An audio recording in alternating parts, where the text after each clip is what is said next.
Sorry about that, everyone. Everyone, greetings. My name is Coin. Welcome back to another episode of The Legend of Zelda Tears of the Kingdom.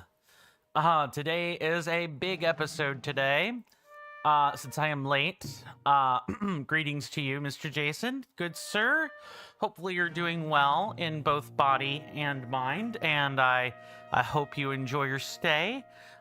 Before we well and truly get started, I'd like to take a moment to just thank all of our wonderful contributors during this month's cycle.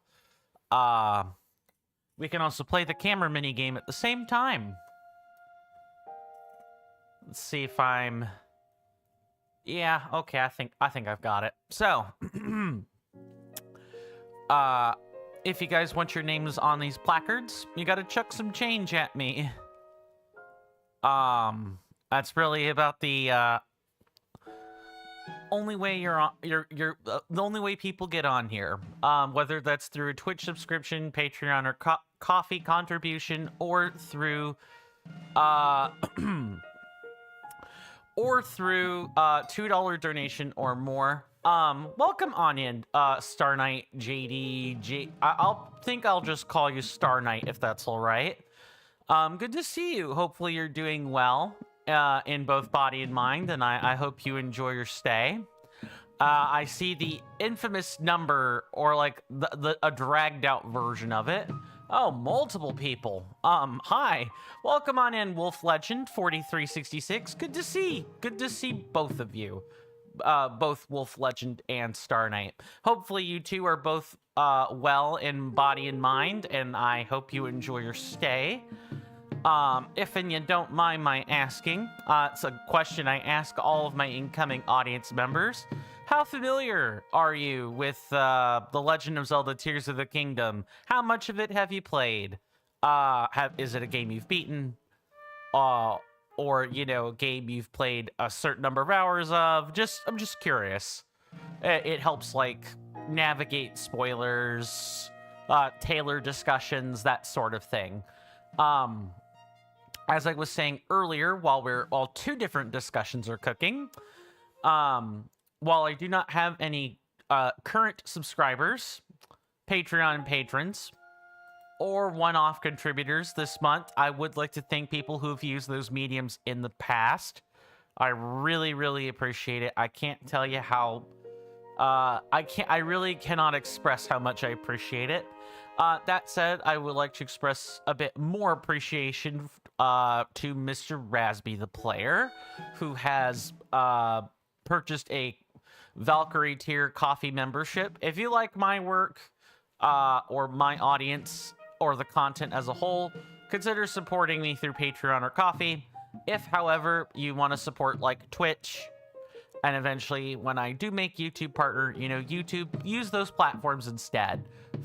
Do whatever fits your, you know, whatever serves your purpose.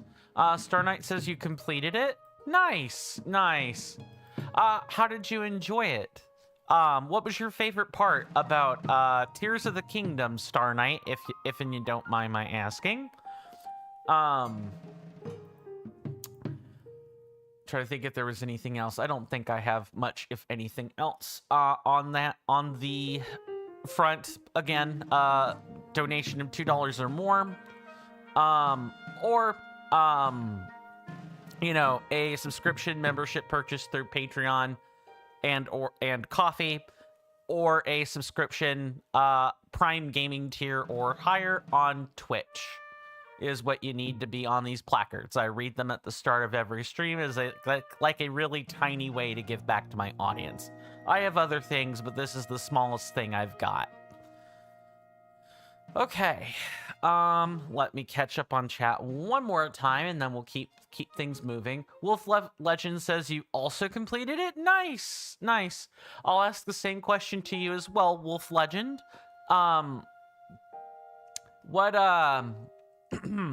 What did you enjoy about Tears of the Kingdom? The combat, the music, so on. So far in my first time Let's Play, I'm enjoying the combat more than anything. Mr. Jason says you have a little bit of bookkeeping, Mr. Coin. Absolutely. Someone new joined the TCC. Okay. And with your discretion has been awarded the verified streamer roles. They've agreed to the fee that is asked. Okay. You will reflect that role in business hours tomorrow. Very well. Looking forward to them then. Star Knight says defeating the... Oh, there's a queen. That is a nice spoiler. Please do not spoil stuff. I'm going to just... Let's see if I can't remove this. Okay. Well, that's a piece of information I don't get to unlearn. Please do not spoil things. I was just about to go over that. That is a good time to bring it up. We are doing plot stuff today, so please, please, please do not spoil what is going to happen in Gerudo Canyon. Please also don't spoil character names or place names. Mechanical spoilers, like how mechanics work, or how sets of armor work, or weapons, like the hidden facets of weapons, is fine. Just no story stuff, please. Not only do you rob me of the first-time experience, but you also rob other people of a first-time experience as well when you spoil things. Just not mad at anyone. I want to make that abundantly clear. Just don't spoil things. I'm being as uncharged about this as possible. I'm going to grab my drink really quick.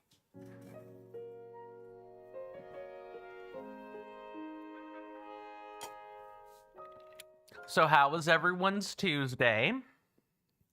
I had a good time at the Veterans Support Dinner.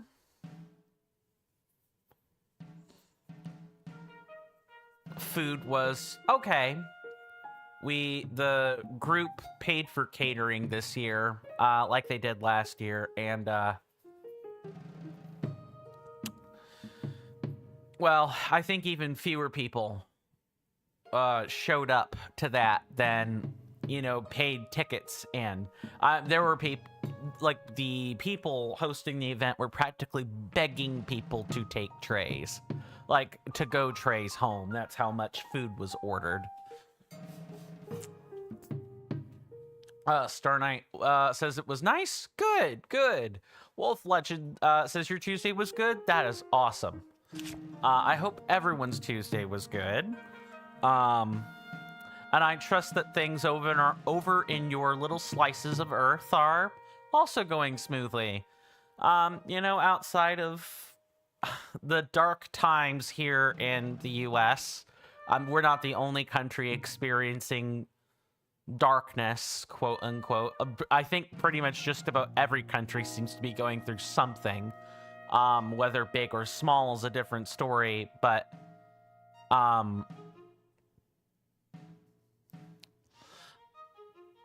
that said, I do think it's important we try to remember that even though there's darkness and bitterness around us, it's up to us to find some hope, to try to keep things positive, and to not add to our stress with our own feelings as much as possible. Mr. Jason says your Tuesday was good, Mr. Quinn. Good, good. You, as I know, have many pre-prepared statements for the streamer that joined us. But you were genuinely taken aback as based on your word alone, which is a rarity in these days especially. They said you would like to have a moderator. Yeah, lots of streamers like to have a moderator. That's like really... It's like a really big deal. Pretty much the same... It wasn't like a huge motivating factor or anything for like when you joined, but I can't tell you how nice having an active moderator is. Being able to assist with links or, you know, ameliorate crowds or otherwise do like damage control, stuff like that. Mr. Jason says also Mr. Quenya got that same reaction from them with Carly. Nice, nice. The reaction to the TCC, oh my god, it's so professional. You've never been in one this organized. I think the same thing. It's It's quite a refreshing change of pace to have a place that's truly organized. Star Knight says it seems like that. Yeah. I try not to think about it too much, but it is definitely a thing that keeps me up at night, is what I will say. Gotta do your best to fight that. You know, be the positivity in the world that you want to see. What I'm doing here is I am cooking up some hot and cold food for our trip into the Gerudo Canyon. It's really, really bloody important that we have this, at least until we have armor that deals with the cold, but we may want to have or make use of our stealth suit. So having stuff like this on hand is going to be pretty nice. Also, I think it's a sandstorm that's in the area, not a thunderstorm. Mr. Jason says the only thing that keeps me up at night is genuinely, please hurry up past so that it's morning, so that you can so that it is the next time that you can chill in Mr. Coin stream. Thank you, Mr. Jason, much appreciated. Oh, right. I'm supposed to be giving you guys a recap. Silly me. So last time we wrapped up in the Gerudo Highlands. There are one or two things we probably need to go back and do, but that can happen later. We also went through and explored some of the depths, some of the locations in the depths. Not all of them, but a good chunk of them. Then after that, we proceeded to just clean up a bunch of other stuff in the depths. There are pretty much no, like, star markers down here, which is a real big plus. I always enjoy seeing a nice, clean, professional map. Today, our goal is to go into the Gerudo Canyon and deal with the last phenomena. I do not think we're going to get that done today, but we are going to at least make a good start on it. And I will answer your comment in just a second, Wolf Legend. So sorry. I just want to get through this segment first. So, the deal with plot, I have a certain way I like to do things. Since today is plot day, we're going to be focusing on only plot. Normally, in regions, I like to travel around and discover everything. I find this to be problematic in Tears of the Kingdom because of the way that the story is told. So I have come up with a compromise, and that compromise is when we're in doing story things, we're focused on story. No Koroks, no unneeded shrines, etc., etc. Just the good stuff. Jack, I know everyone pretty much likes the story. That's what we want to see. Also, there are cutscenes. There will be cutscenes, and I will be winking out my camera, my microphone, and the chat display when that happens. This is just to clue everyone in on how things work, more or less. That's really about it. Wolf Legend says, Coinstamp, what's your favorite part of Tears of the Kingdom so far? My favorite part of Tears of the Kingdom is probably the combat, and the story is like right after that. The story is pretty good. And there's just so much quality of life with Tears of the Kingdom that it's not funny. I personally like it more than Breath of the Wild, but I think Tears of the Kingdom and Breath of the Wild are both great games in their own right. This is something I'll be like discussing a lot in my video essay that I plan on doing after I've beaten Tears of the Kingdom, as I've already beaten Breath of the Wild basically 100%, not exactly 100, but within 0.5 or within 0.7 of the total 100% completion thing. Star Knight says it features more new things than Breath of the Wild. New things are not always good. Sometimes, especially with Tears of the Kingdom, I think it can overstay its welcome. There is way more to do between 3 layers of map compared to 1 layer of map. Way more. There are a lot of neat things bundled in, but bundled into these regions, but there's one thing that I think that really sours it, and that's the Koroks. If you're going for 100%, Koroks are a neat concept in spirit, but they were not implemented right, in my opinion. Again, all this and more will be in my video essay, as well as in the end of game review that we do when we beat the game.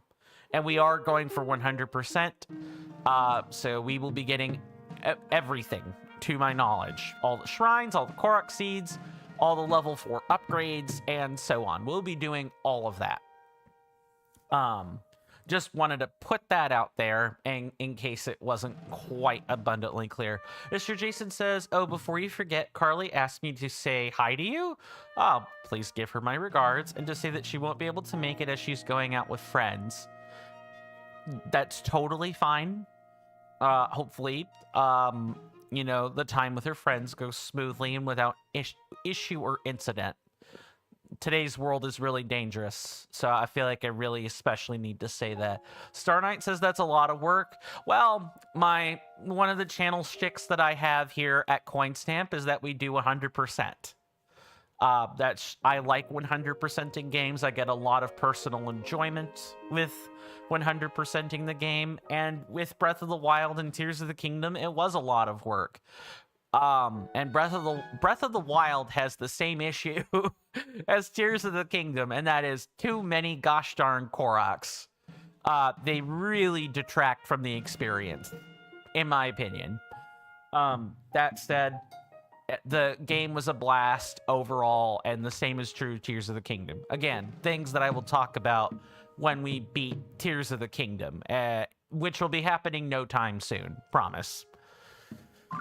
That said, I have parked us out here in front of the tower. We discovered it in the last stream. We had a quest we had to do in this region to get a shrine in the Highlands, so because of that... Okay, why is it not working? I figured this would be easy. Is there a clog? I think there might be a clog. Let's see if I'm right. Of course, none of these towers are, basically outside of the Hyrule Tower. Nothing seems to have worked.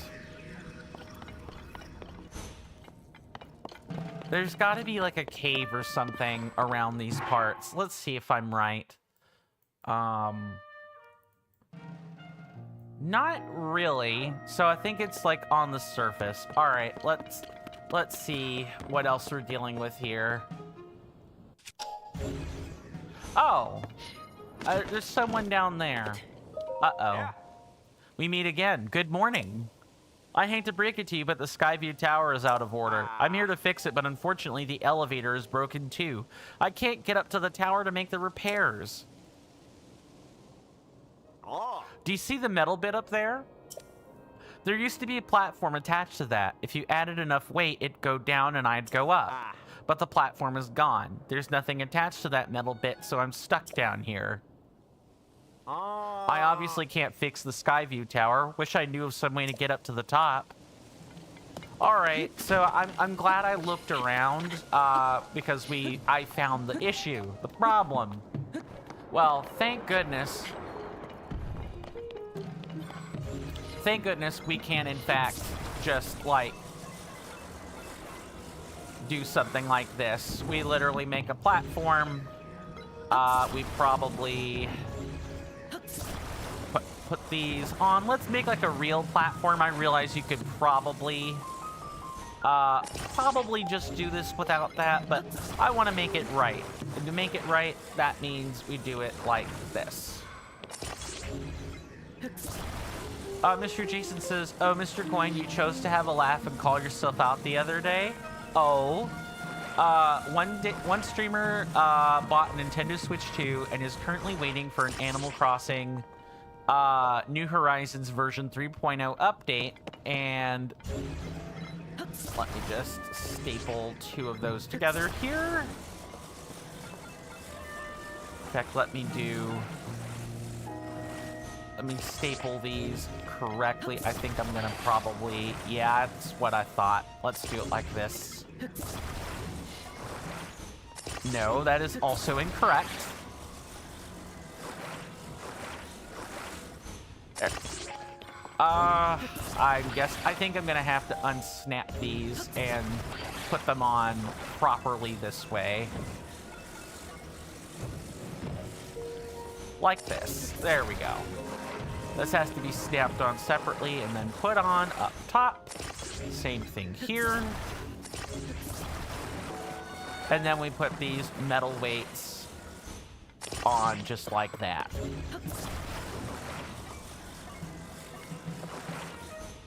Nope, that is incorrect.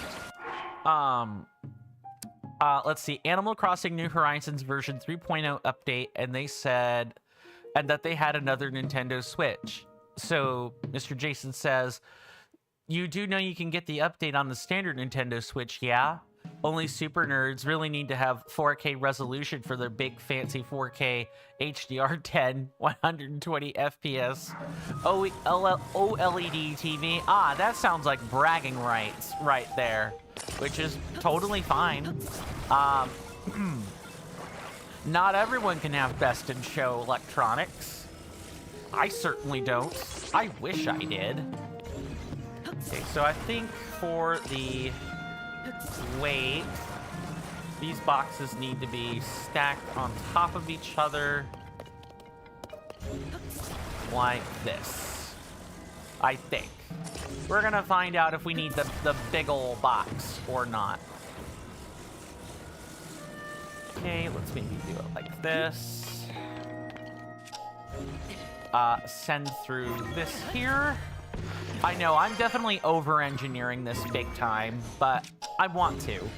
I'm very aware that this thing is being over-engineered. I quite like my... Ow.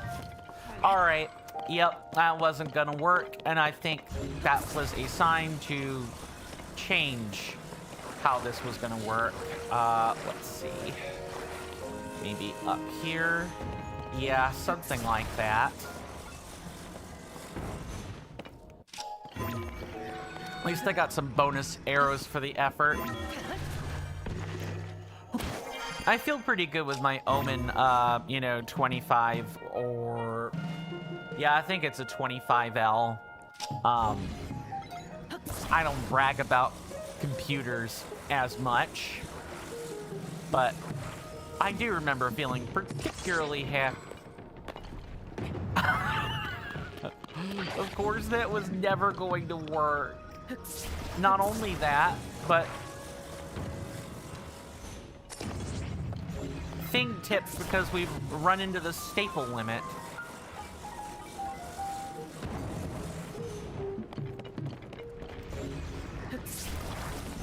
Oh no, yep, come back.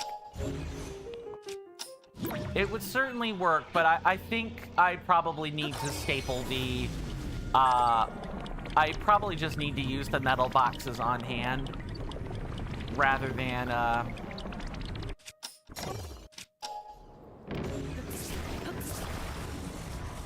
Alright, break it up. There we go. Don't use the big heavy metal box. Get the smaller metal crates and do it the right way. We need to have something to fasten this bit on. Wait, what? Oh! This is like...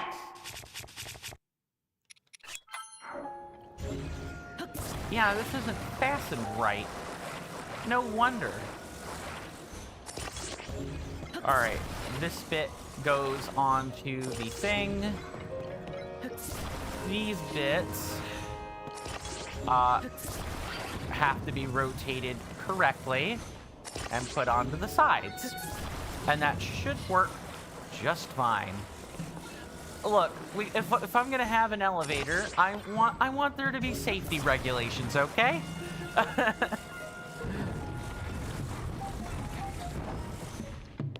Okay, and then we just fasten this thing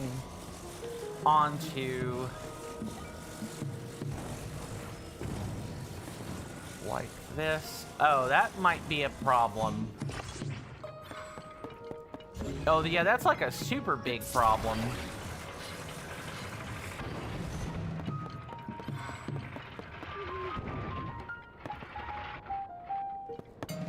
Except it's not fully what? I'm sorry? You've gone up, but you've not gone all the way up.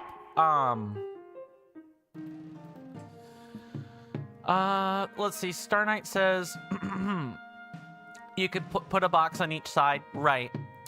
Oops. Yeah, that was in response to the thing falling down the cliff. Yeah, big oops, but it still works. It does, in fact, still work. Mr. Jason says, you have this running joke with Mr. Blitz. There's this light in the room that he streams that needs fixing. You keep saying, when are you fixing the light? Oh. Are you the one who got the elevator working? You're amazing. I'll get to work fixing the Skyview Tower right away. What? It's hilarious that worked. He just laughs. He ended the stream earlier today as he kept getting killed in Arc Raiders. He messaged him in a DM that you shared with him and another streamer, and you just had to say, since you ended earlier, you have plenty of time now to fix the light. I bet he's still not fixed that light. in probably, if he's anything like me, probably not. Usually my thing is napping. I'm a huge sleepyhead. Uh-oh, the drive assembly mechanism is stuck. Probably from all the hot hours of the day here. But if I swap out those parts for heat-resistant ones, yes, it works. Thanks to you, I could fix the Skyview Tower. Please take this for your trouble. Low-level heat resistance? That's actually a fairly good reward. If you're heading to the desert, make sure to protect yourself from the heat. It can get dangerous out there. Sometimes there's just no avoiding the heat. When that happens, a meal that'll cool you down should come in handy. Alrighty, it is time to activate this. Get our map for the region. And then go into the canyon proper. Since this is the last one, I'll let it play out. We actually have no other towers, left to find.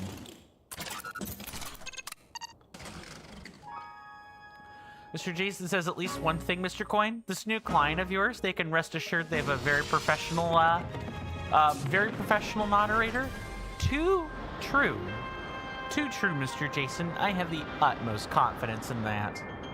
Star Knight says, fly like a bird time, fly like an eagle. Something like that anyway. I don't sing, but that's like my best impression of that song anyway. And with this, my fine senators and inductees, we're all sorted. This is the last region unlocked. We can finally get the third medallion when we're ready for it. And we can finally be done with the Porapad. I'm pretty sure that's the only thing we have left to. I would be real surprised if Robbie found another upgrade. Star Knight says, is Zelda under you? Let's find out. She probably is. Yep, she's not exactly underneath, but she is over there. I would say hi to our lovely princess turned dragon, but I have a standing rule. I've made it a plan. I will go deal with Zelda when we get the quest to go deal with her. I know there's a quest that goes and deals with her. Might as well wait until then. But my intention is to have the Master Sword right before we go defeat the big bad, which is probably Ganondorf. It can't or shouldn't be anything else. I want to take the time and enjoy the game probably as the devs intended it to be, which is, go through like a big arduous journey to get the Master Sword, that sort of thing.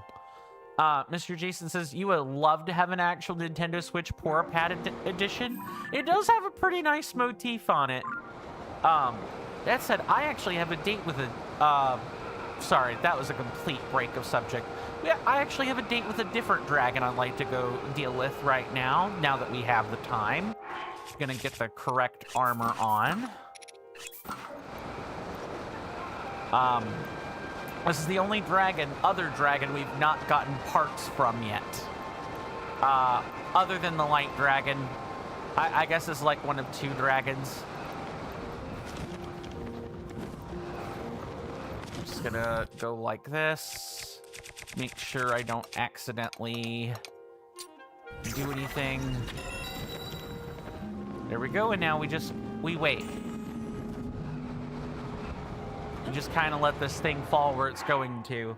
Mr. Jason says you don't know when, but sometime in the new year, you fully intend, when you have the spare funds, get your 2 local postal workers a box of chocolates from a certain British chocolatier, Mr. Coin. Ah, Hotel Chocolat, right? That very chocolatier? That's nice of you. Whenever you do get the funds. I'm sure they would enjoy that. Star Knight says that would be kind of cool, or kind of be cool to have a Poor Pad. A Poor Pad Switch skin. Yeah, I could see it. I think it would be incredibly popular with the girlies. You know, the female gamers. Not saying every gamer likes pink, or every female likes pink or anything. Just, pink-coated things are generally feminine. A valuable claw that once produced lightning. Attach it to a weapon to greatly increase its attack power. Right. And it can be cooked or sold for rupees. At least they made that part of it, like, extra clear. I'm going to collect this, because we don't need that medallion anymore. And now we're going to come in the right way, and that is to say, we're going to walk into the canyon. We're going to go on foot. Mr. Jason says, although you can't have them all, you already have the Nintendo Switch OLED model, The Legend of Zelda Tears of the Kingdom edition, Mr. Coin. I mean, hey, you have a lot of them, Mr. Jason. That's a really nice thing to be able to say. You got a lot of different skins for your Switches and different models. That's always a fun thing to be able to talk about with friends, etc., etc. Let's switch into my favorite armor set by far, and for a variety and multitude of reasons. Star Knight says that will be a long walk in person. I mean, we have the ability to run pretty darn quick. But I want us to, like, I think I have this stable. I think there may or may not be another stable, but also there might be NPCs we need to meet, and I want to know where those are. And it's easier to do that if we're on foot. It actually shouldn't be a tremendous amount of walk time. We have mobility aids. Toolin's here to help us out. I guess that's really about it. And everything like that. Mr. Jason says, you do admit that you're pretty fortunate, Mr. Coin. Both of those limited edition consoles, you have only ever, and would only ever have the same title game inserted into them. Oh, video game, why are you like this? Stop. Why is it raining? Do I want to know why it's raining? Oh, it might be due to the, like, phenomena, actually.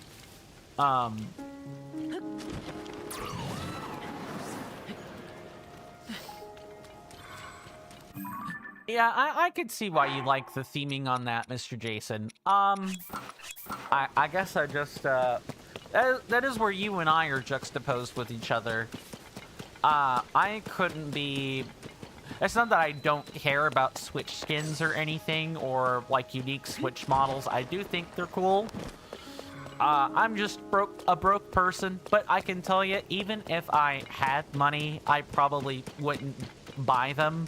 I would get, like... Not like the actual like models with the coloring on them, but I would be the type of person to get a Switch case with the same motifs on it. I also think the Poor Pad would sell quite well as a Switch skin more than any, or like a periphery more than anything. Star Knight says the time you finally started climbing, it starts raining. Indeed, that almost always happens. This game loves to rain on your parade. Sure, Jan. Yeah, I'm not exactly a purveyor of jokes. I have a wonderful audience that generally enjoys making them from time to time, though. Mr. Jason says, "Oh yeah, tell me about it, Mr. Coin. You got the aforementioned system, and then you had to get the Pro Controller and carrying case. You got to accessorize, right? Hey, oh, sorry if I seem disappointed. I just thought our friends might have returned. Nanea and I lost sight of our three of our friends on the road in Gerudo Canyon. Yay for typos. I feel the same way when I misspeak. Yay for misspoken words. We had agreed to meet here if we got separated, but there's still no sign of them. The longer they're gone, the more worried I get. What if they're lost or hurt? They're experienced travelers. I'm sure they'll be fine. They probably stopped to rest in a cave or under some shade along the road since the canyon gets so hot during the day. Not to say they'll travel faster at night. It gets so cold they might have to start a fire to keep from freezing. But they'll be back in due time. We just have to be patient. I hope you're right. Disaster in Gerudo Canyon. Quincy got separated from his three friends on a trip to Gerudo Canyon. He's been waiting and waiting, but they haven't returned. He thinks in daytime they're likely to rest in a cave or some shade by the roadside. At night, they might make a fire to deal with the cold. Be sure to help them out if you see them. Mr. Jason says, my first joke, Mr. Coin. When you get some new clothing as part of the story, would that be plot armor? That was a good one. People are more than welcome to contribute to that as well. I usually don't count my own jokes. That's what the Sure, Jan. is for. That because I typically don't make great jokes, but dad jokes, mild amounts of dark humor. Maybe don't mention sensitive historical events or current politics, but most other things are probably okay, and maybe nothing super graphic in terms of a joke, but that's probably fine. Welcome on in, Chloe Scallon Fenlon. Good to see you. Hopefully you're doing well in both body and mind, and I hope you enjoy your stay. You've come in at a good time. We're just getting started on our journey into Gerudo Canyon. We've literally only crossed the bridge into somewhat of Gerudo territory. If and you don't mind my asking, Chloe, how much of Tears of the Kingdom have you played, if any? You know, beaten it multiple times, played a certain number of hours, new to the game. I'm just curious. I always ask my incoming audience members about the game I'm playing, so I know how to navigate spoilers, which things have not been discussed yet, and so on. Hey! Hello. Hey, wait, are you headed to Gerudo Canyon too? If you are, just know the guard up ahead will give you a test. Test? That's right. All the questions are about how to deal with hot and cold weather. But no matter how many times I try, I can't seem to pass. I thought I at least had the basics down, splashing yourself with water to cool down, stuff like that. Anyway, I was studying all night, so I'm sure I'll get it right today. Ah, they're quizzing people as part of protection. Ooh. There has been some abnormal weather beyond this point. Blazing heat during the day, freezing cold at night. It's dangerous to be in the area, though you can take some precautions to prepare yourself. To that end, I'm going to ask you a few questions to make sure you can handle yourself. Oh, as opposed to just barring people? Absolutely. If you aren't able to answer my questions, I will not let you pass. Well, ready? Oh. Okay, then let's get started. Question number 1. How can you best warm up when it's cold? Stay near a fire. Correct, but the first question is the easiest one. Ah. This second question is a bit more difficult, so pay attention. When it is very hot outside, where should you go to cool off? Nice shady spot. That's exactly right. I'm glad that you appear to have some survival skills. By the way, dousing yourself in water would also be a good way to cool off in the blazing heat. Keep that in mind. Oh. Okay, question number 3 is very important and more difficult than the last 2. What cooking ingredient is effective at fending off high temperatures? Chill shrooms. Oh. Exactly right. I'm impressed. Many have had trouble with that question. Last question. Where in Gerudo Canyon could you go to avoid being affected by the extreme temperatures, day or night? Into a cave. All right, you pass. With so much knowledge at your disposal, I'm sure you'll be fine out there. Oh, and you can take this with you too. I didn't know water... I knew water would mitigate... I guess we learned about that back in the Goron Hot Spring, right? That would have been the area where you learned it. Like, you can walk out of a hot spring and go into, like, a unbearably hot cave for a few minutes and be fine. I wonder how that's going to work with heat as opposed to unbearable heat. I wonder what kind of difference there will be. Star Knight says you've done the test before. That's good. I bet it was probably pretty straightforward, too. Ah. You can cool yourself down temporarily if you split one of these with a weapon and stand in the resulting spray. You may pass, but be careful out there. Let's talk to you and tell you what I answered. Oh, come on. You passed the test. That's not fair. I was going to tell you what the answers were so you had some idea, but if you want to act like that, well, then fine. Okay.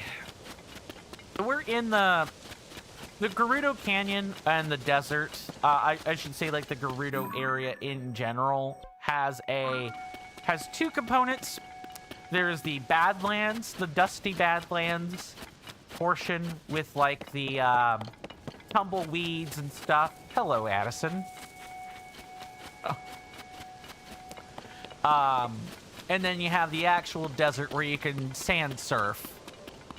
For now, I'm going to avoid Addison. I want to focus on plot today. But we will come back and deal with him.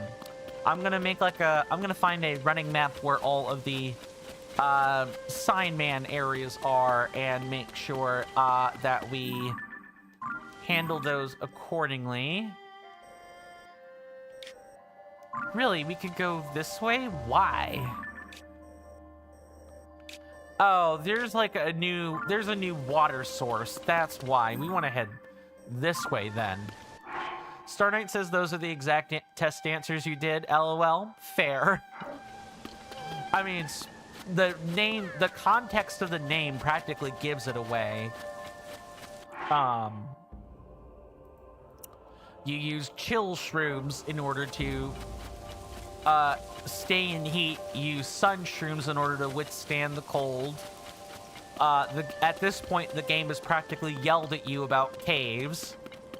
The only thing that's like an actual real new thing is splash fruit. The splash fruit being used to cool off is like kind of a big deal.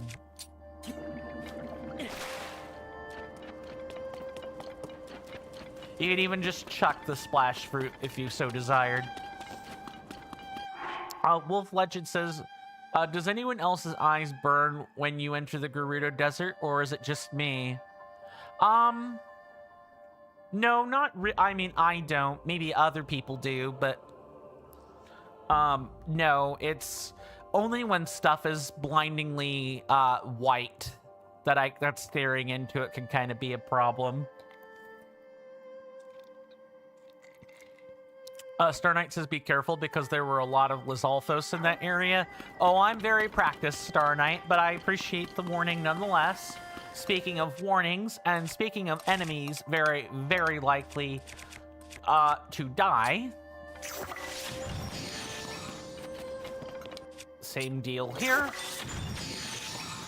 Easy peasy, lemon squeezy.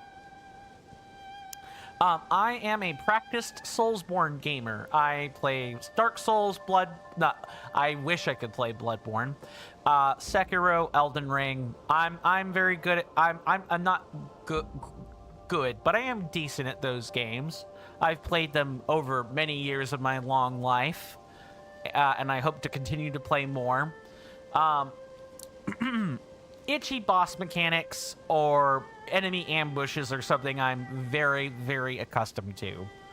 A tail that has stored up some heat from a scorching hot environment, fuse it with a weapon to add a lashing whip-like quality to attacks. We're gonna grab those talons then, and not pick up random junk weapons, thank you. Starnate says that's what happened the first time too.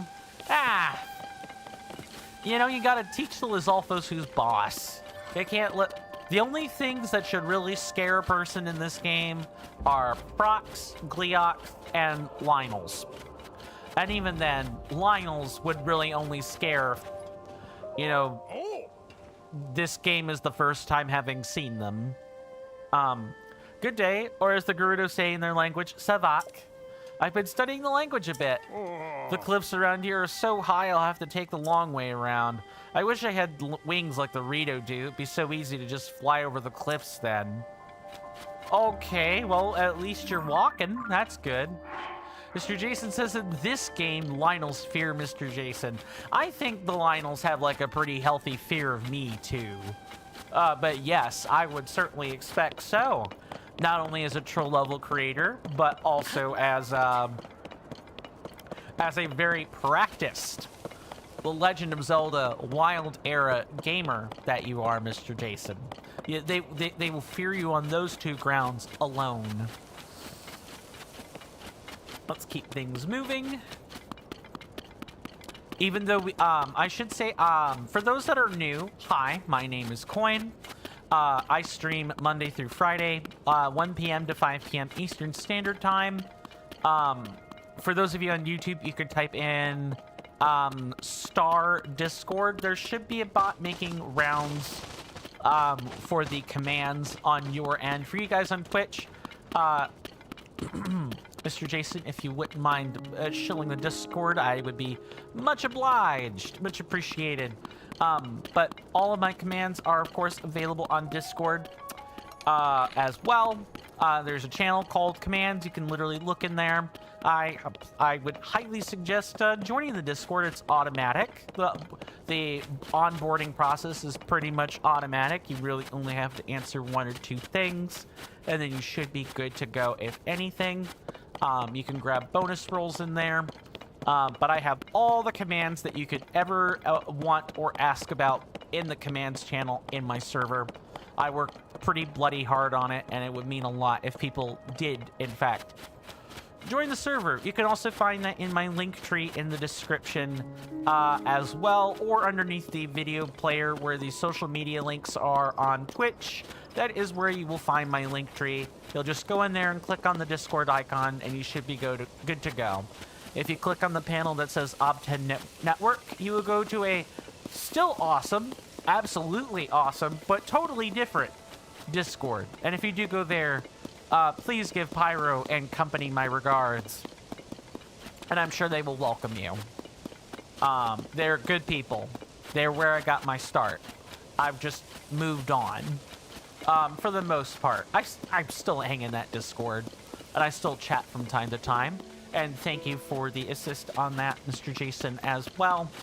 I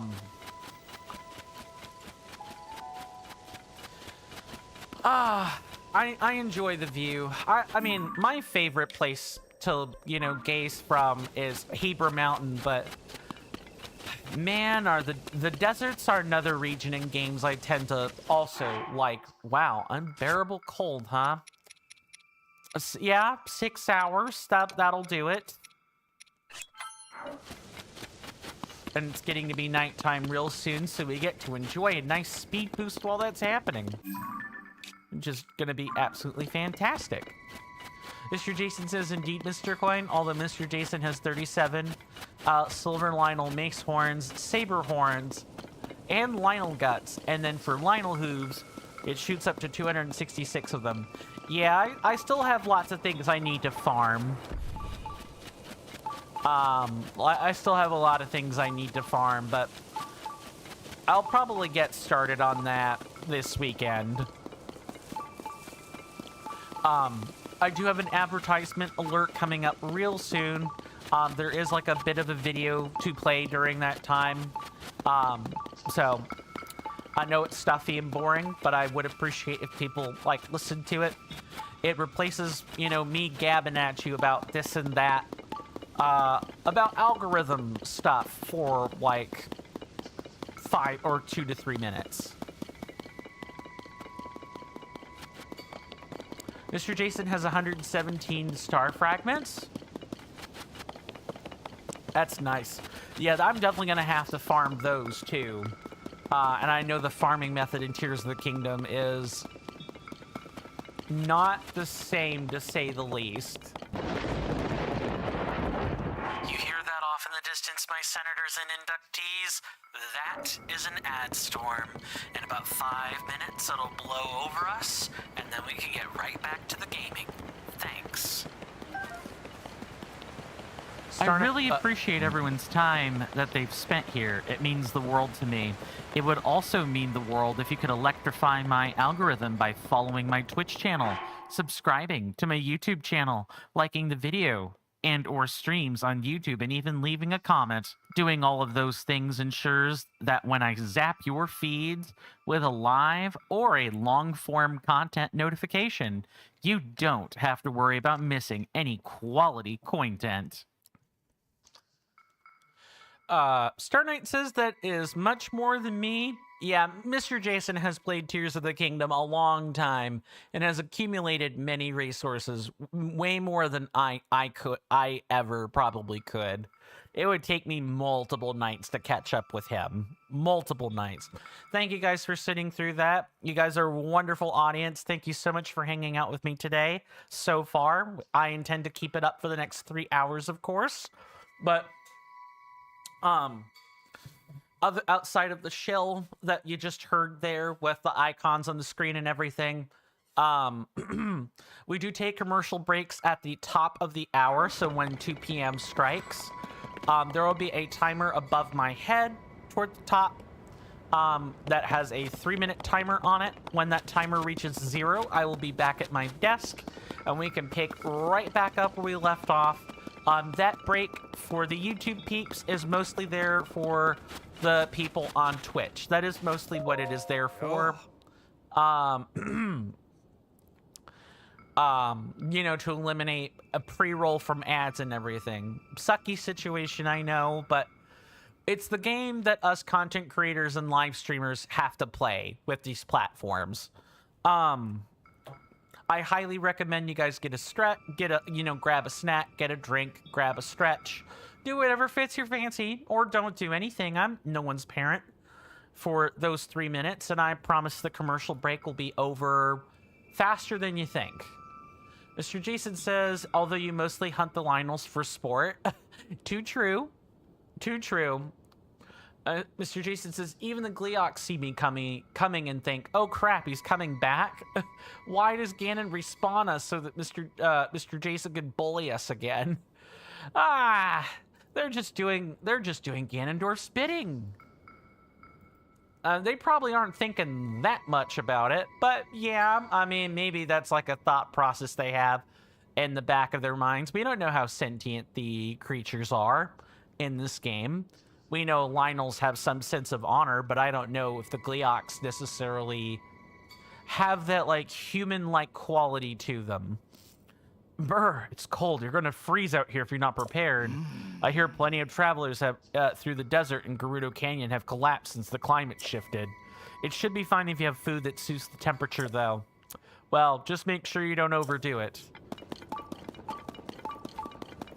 I love how so far we've had every instance of an NPC that we've met is like, make sure that you You know, fed yourself the appropriate food. Not a single person has actually talked about anything meaningful other than a climate switch.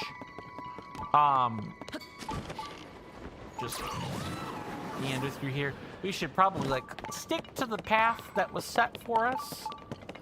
Mr. Jason says there is no honor with Gleox. You've seen what they do when desperate. Too true. 100% zero honor. Very much so. Ah, there is a stable over here, but is it functional? That's what I want to know. Is that a functional stable? Welcome back, Persimmon. Good to see you. Hopefully you're doing well in body and mind, and I hope you enjoy your stay. You've come in at a good time. We are about to,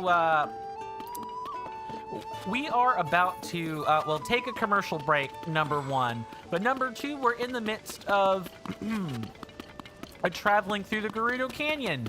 We finally got our start on that today. It's the last phenomena we have to deal with too. And I will have to chat with you guys after we come back from this oh so wonderful commercial break. See you guys then.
Sorry about that, everyone. I am back. I'm just going to check a hotkey real quick because I could have swore I mashed something, but I don't think that is the case.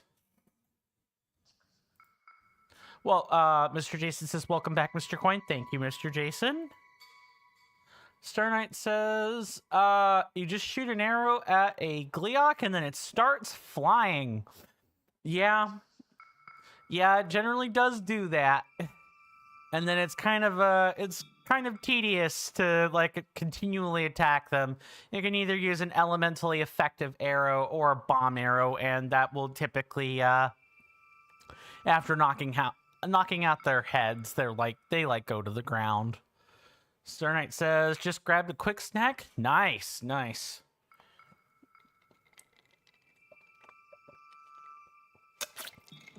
And hi again, Star Knight. Let's continue to head out to the desert.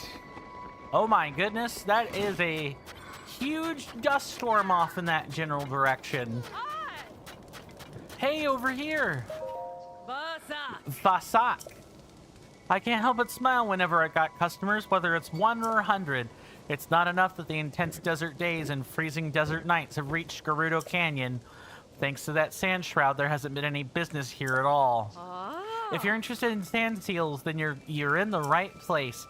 Sand seals are animals that can cruise easily through the desert, and the shop is where we rent them to travelers. Many travelers embark on journeys into the desert only to discover how quickly their feet sinks into the dunes. So if you're thinking of crossing the desert, you should make it easy on yourself and go sand seal surfing instead. Renting a sand seal costs 20. Or if you're interested in a sleigh seal, a sand seal with a carrier, it's 50 rupees. How does the surfing work? Once you're all hooked up, the rest is easy. Just guide this. Sorry about that. Just guide the sand seal in the direction you want to go. I could go into detail, but really the best way to learn is by doing it. What do you say? Interested? Sure, I'll rent one. Did you want to rent a sand seal or maybe a sleigh seal? Sleigh, please. Because we've seen the sand seals in Breath of the Wild. The sleigh seal is different. That I definitely want to see. Star Knight says one time a random Lizalfos popped out of nowhere. Yeah. Listening. Mr. Jason says NPC, hey traveler, also NPC, peddles wares. That is what people do in this game, is if they're not telling you what they need, why did the JMP counter reset? That's what happened. Hang on a minute. Hold on, I know it was like 63. That's a pretty easy thing to fix. Perfect. Sarkso. Oh, don't forget that they're called sand seals for a reason. Watch out for rocky areas, okay? Mr. Jason says, and even when you save them, they're still peddling their wares. Too true. Oh, they actually do mean a bona fide sled. That's awesome. Stop right there. Hey, watch it. What are you upset about? Was the sleigh a bit too close for your liking? Pat yourself on the back for making it here. That's no mean feat. Traveling in the desert is really tough. Take one step off the road and you'll be up to your knees in sand. If you plan on walking slow. Honestly, it almost makes me wish I'd thought ahead and borrowed a sand seal right at the start. But I swore to myself that I was going to take this investigation one step at a time, and I meant that literally. You don't have to do that. Let me make sure I've not missed chat here. Star Knight says, me too. That's got to be in response to something a Twitch viewer said, or something I said, and I forget which one of those it might be. Back onto the sand seal. Let us... Hey! We are going to go ahead and grab this, this shrine. It's not exactly necessary, but Hey! I do think... Oh, can we, like... So it begins. Thank you very much for the check-in, User 11. Good to see you. Hopefully you're doing well in body and mind, and I hope you enjoy your stay. User 11 says you just came to say hi. Sorry you don't have any time these days. You hope tomorrow you'll be able to I'll be able to see ya. See ya. No worries, User 11. Thank you for even popping in. Much appreciated. Hopefully I do get to see you for some length of time that is not a hi and goodbye at some point. But no worries again. Do rest well, you know, and take care of yourself and stay safe out there. Especially if I don't get to see you again. Exactly. Oh, are we at the target number? Ah, we're so close. 118 is what is left to have me wear a hat next stream.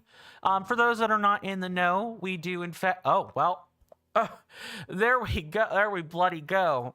Thank you for finishing that off, Mr. Jason. User 11, it will not in fact be today. It'll be tomorrow. So, I was just about to explain the community challenge. I guess I could do that here as well. For those on Twitch, we have a currency called channel points. You could name them, but the big thing is it's a Twitch thing. Go ahead, Mr. Jason. Feel free to make a suggestion while I'm explaining things. And it's kind of like a donation if you could pay channel points with it instead. That's pretty much what the community channel points challenges are. It's a Twitch only feature. Sorry. If I could make it on YouTube, I would, but I can't. And it may even be for partners, but I just don't know. But you can do any number of things. You can set up some kind of goal that you want your viewers to, in fact, be able to experience. And I set up the shall I wear a hat the whole stream next stream because there was supposed to be a gag where someone went out and was supposed to have found 14 or 15 people to watch the stream for the express purpose of wearing a hat. One of my nice little trilbies here. Let me swap scenes real quick so I could show you. Trilby number 1. Trilby number 2. These are not top hats. These are also not bowlers. They're different hats. They're also not fedoras. Fedoras are trilby hats. That is their name. That's what they are. They're trilbies.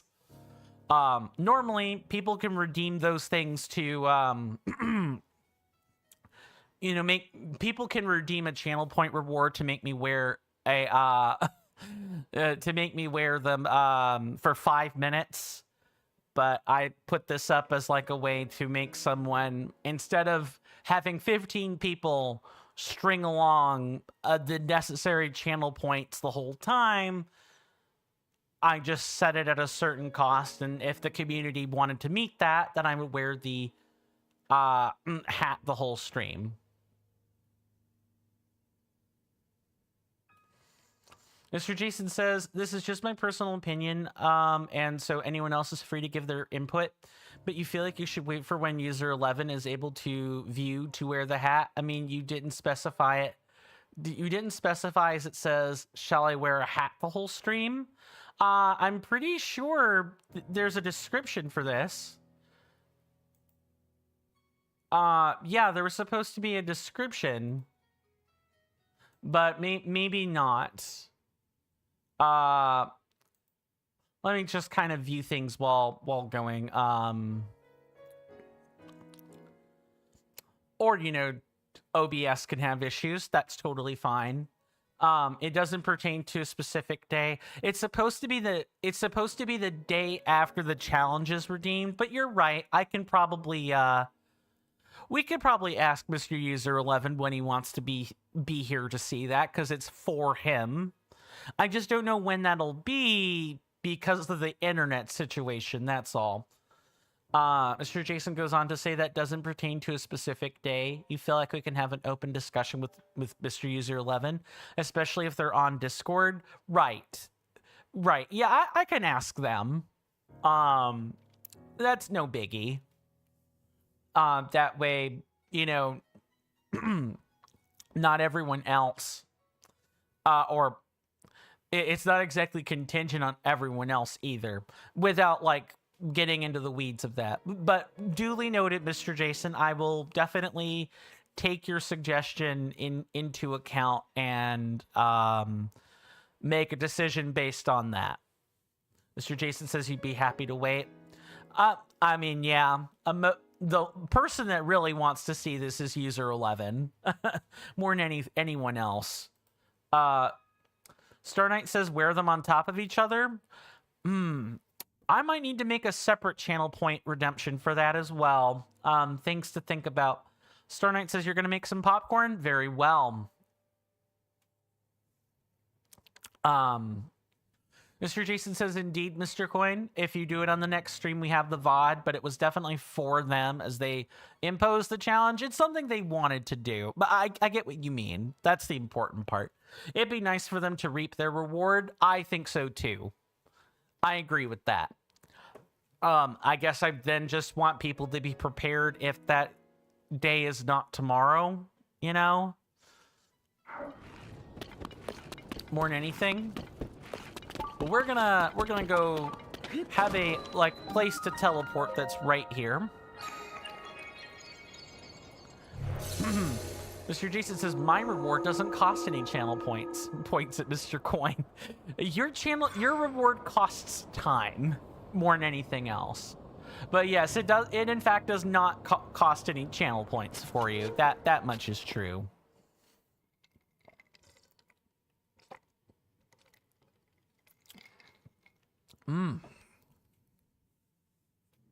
I'm meaning you as a good friend. Yeah, I understood, Mr. Jason. I appreciate that.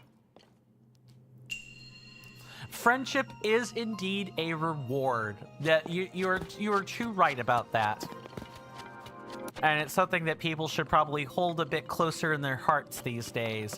Lots of things are, unfortunately, a tad bit, a bit transactional. This is quicksand, isn't it? No, it's not. Interesting. They probably want us to, like, fuse a shield to this, right? Or fuse this to a shield. Yeah, that's what I meant. Destroy fused material. Do it like that.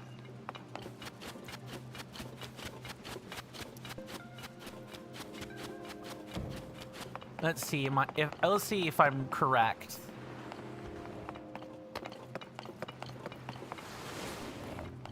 Okay, we can literally get on this and rewind it.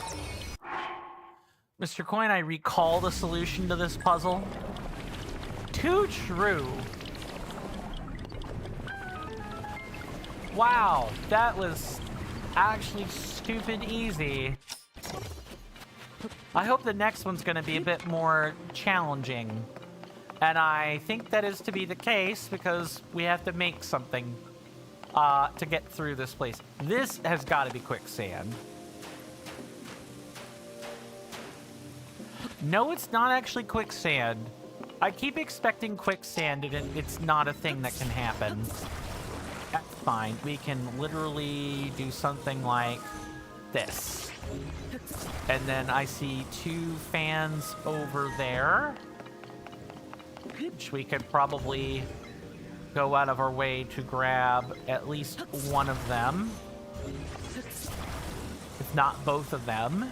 Perfect.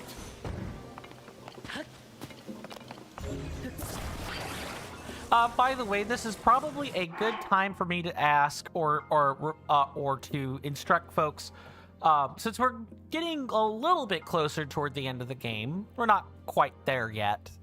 But we are, as a community, we do vote on games to play. And we are voting on the next major game to play after Tears of the Kingdom. I have 10 options available on my Discord under the Voting for Content channel. That's the specific one. I'm just going to do this, and we should be good to go.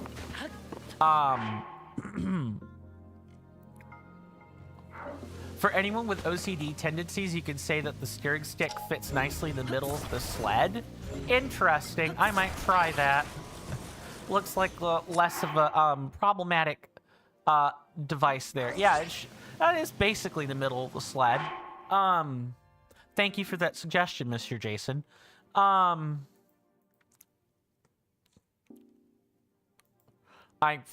was I saying? Oh, right. So if you guys want to leave your mark on the content that I make going into 2026, my Discord is the only place to do that. We do not do any votes anywhere else. Most, if not all, of the channel benefits are Discord related. That is the best place to go to see all of that stuff.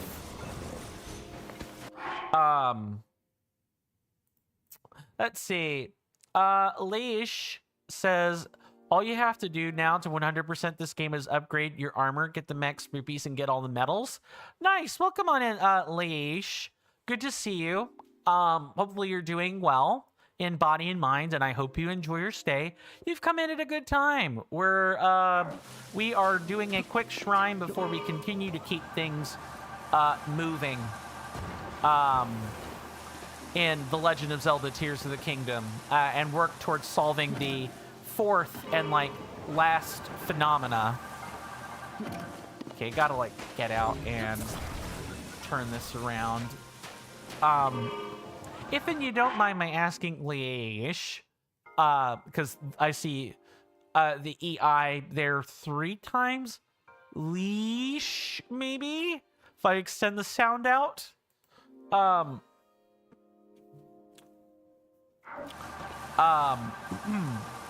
If and you don't mind my asking, how much of Tears of the Kingdom have you played?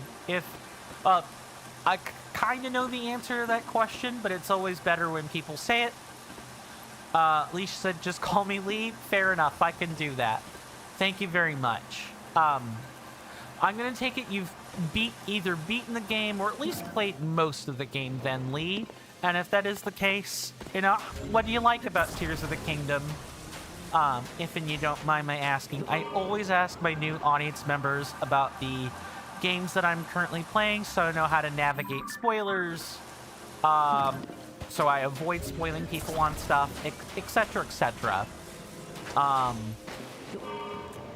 Although I do get a lot of series and or game veterans, at least as far as Breath of the Wild is concerned, or Tears of the Kingdom, excuse me.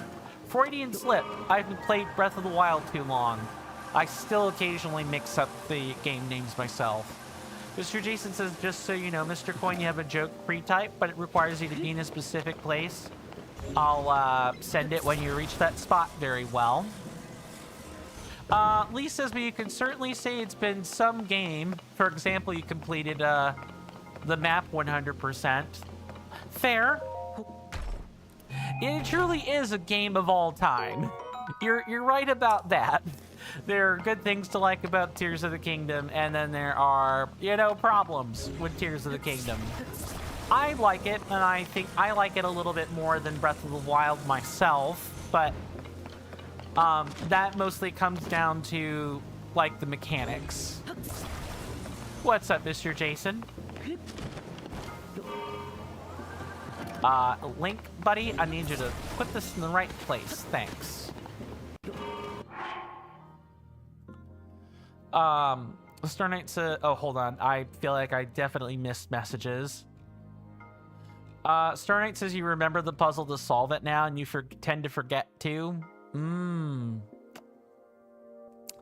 Yeah, this game's puzzles are certainly interesting to say the least.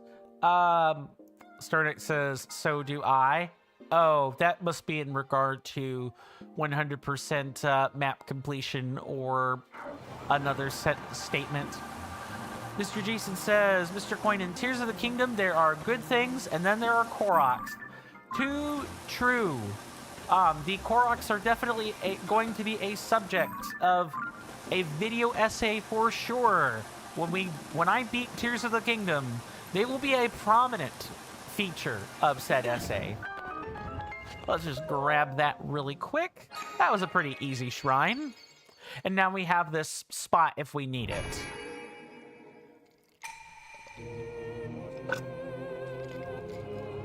When we collect our 1900th Korok, no, I do not want to collect anymore.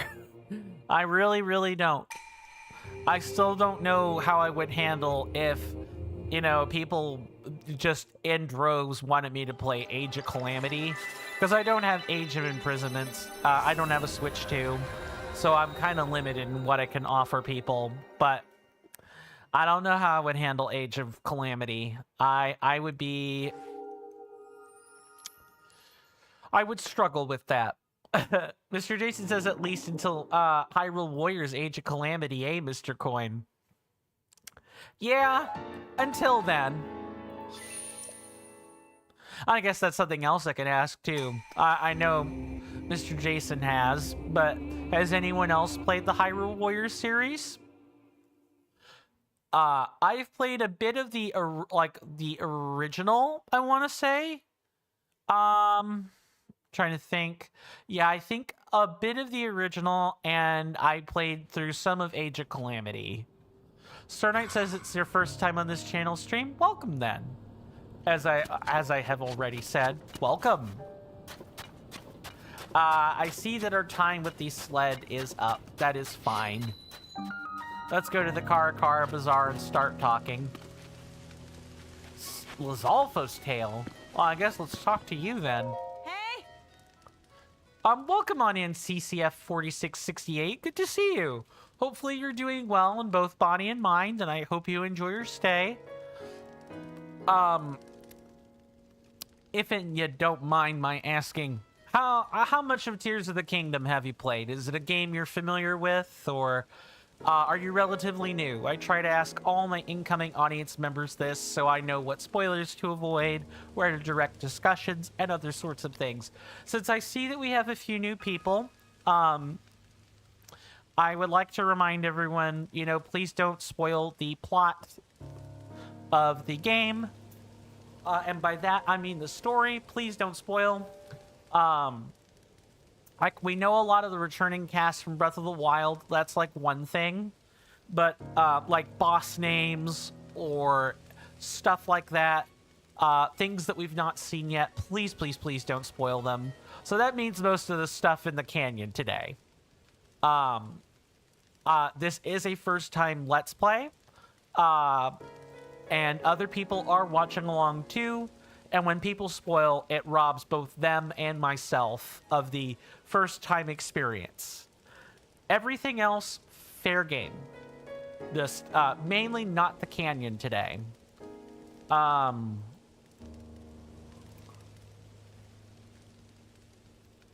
Knight says the sleigh seal was so valuable. I know, when it winked out, it was 50 rupees. I mean, the price of a gem easily offsets it, though.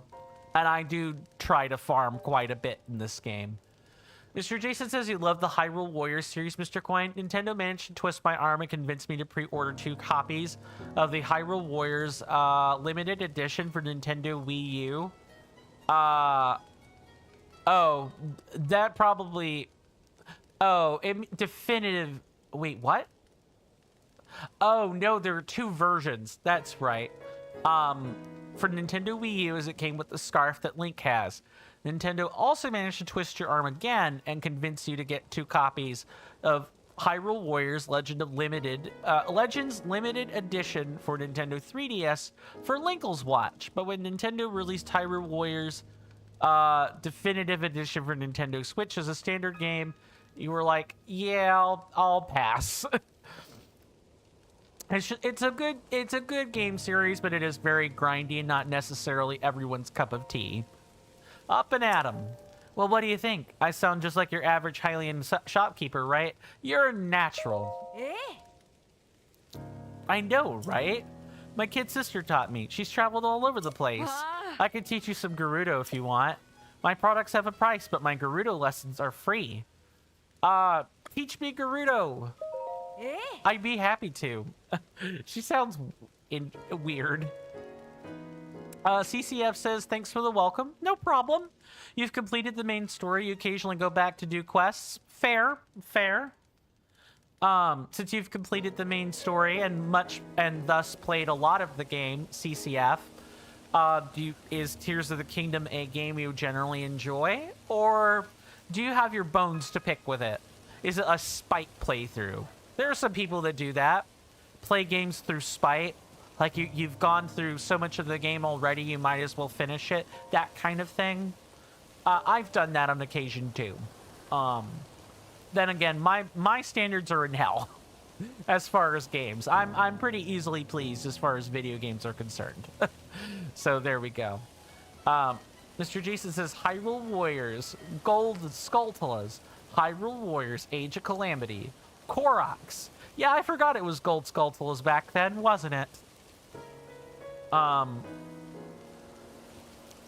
Yeah, I've enjoyed the story of Tears of the Kingdom so far, and I hope to continue to do that. I'd be happy to. Then let's start with the greetings. What's the morning greeting in Gerudo? Savota. Ding ding ding, that's right. I knew you'd get it. Actually, Volta is also correct, but you mostly hear it from younger Gerudo. And since I'm running a business here, I like to keep my language professional. The vo part is pronounced by biting your lip as you say it. Vo. Vo. Vo. Vo. Vo. Vo, your bum. Never mind. Sorry. When she started like going into the actual pronunciation, I was like, wait, what? Well, do you have it down? Anything else, slugger? I'm good. Goodbye. Oh, right. You're a Vo, a man. So there won't be many places for you to use Gerudo, even if you do learn it, since you can't enter Gerudo Town. Hey! This is the last one. Vasak! Vasak. Bro, too much pressure. Too much pressure regarding what precisely? I saw one of the latest fashion crazes straight from Gerudo Town. If you're after the Desert Vo headband, you've come to the right place. It used to be hard for Vo to get their hands on it. Not only is what I sell a fashionable choice, it's also great at staving off the desert heat. And even if you've already got one, why settle for just that one when you could get another in a different color? A different color? Using dye to change the color of clothes is a big thing with young Vi traveling around Hyrule. If you're interested, there's a store in Hateno Village in the eastern edge of Hyrule, the Kochi Dye Shop. Hateno Village used to be a quiet, peaceful little town, you know, but now it's a tourist hotspot. Some folks consider it the center of all things fashionable. Anything else you need? Maybe later. That headband is the last one I have, you know. If you buy it, I'll tell you a super special secret that even most Gerudo don't know. Sure, we'll buy that in a hot second. Mr. Jason says, just in case anyone did not know, especially if you're new to the channel, between The Legend of Zelda Breath of the Wild, Hyrule Warriors Age of Calamity, The Legend of Zelda Tears of the Kingdom, and Hyrule Warriors Age of Imprisonment, there are a grand total of 2,176 individual Koroks. Yay! Yay! Oh, give it a rest. That's what I have to say to the developers of this game. Give it a rest.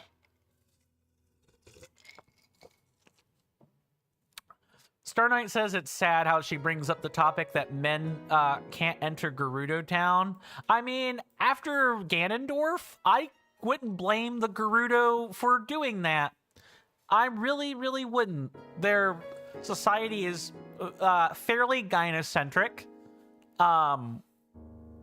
But even outside of that,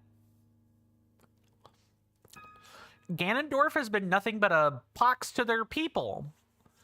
So, and they're like, he's like the biggest impression of a man they ever get. Not counting other chieftains. So, to them, men bring misunderstandings. They bring war. I get why they do what they do. The hope is that there could be some kind of mutual understanding, and maybe the Gerudo will let their guard down around the quote-unquote opposite sex, but one could certainly understand their reasons for being as walled off. More than anything. CCF says you enjoyed it a lot. Cool. But you don't play a lot of games. You come back from nostalgia, not spite. That's fair. I certainly would fall more into the nostalgia camp for Tears of the Kingdom myself, or Breath of the Wild in that case.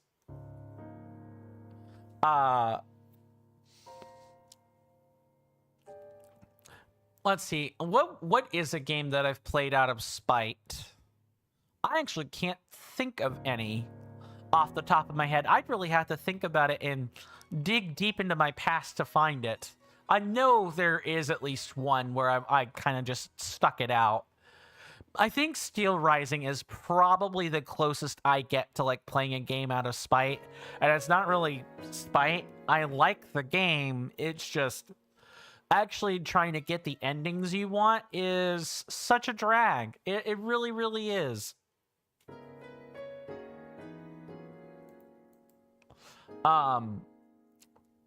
Star Knight says Ganon was born in Gerudo, born with the Gerudo, but he's so harsh on the women. In Tears, exactly.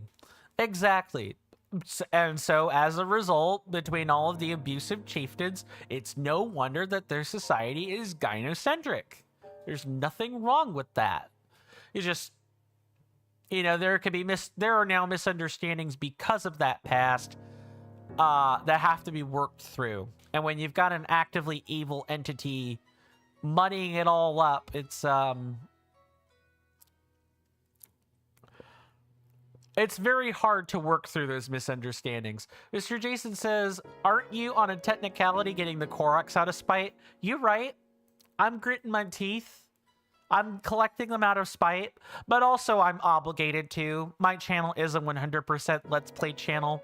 I do try to do 100%, so I was always going to do it. The question mainly came down to, was I going to enjoy it or not? Turns out the answer is, as far as the Koroks are concerned, do not enjoy. I do not enjoy them. Star Knight says, bro, you forgot your popcorn? I assume you at least made it, right?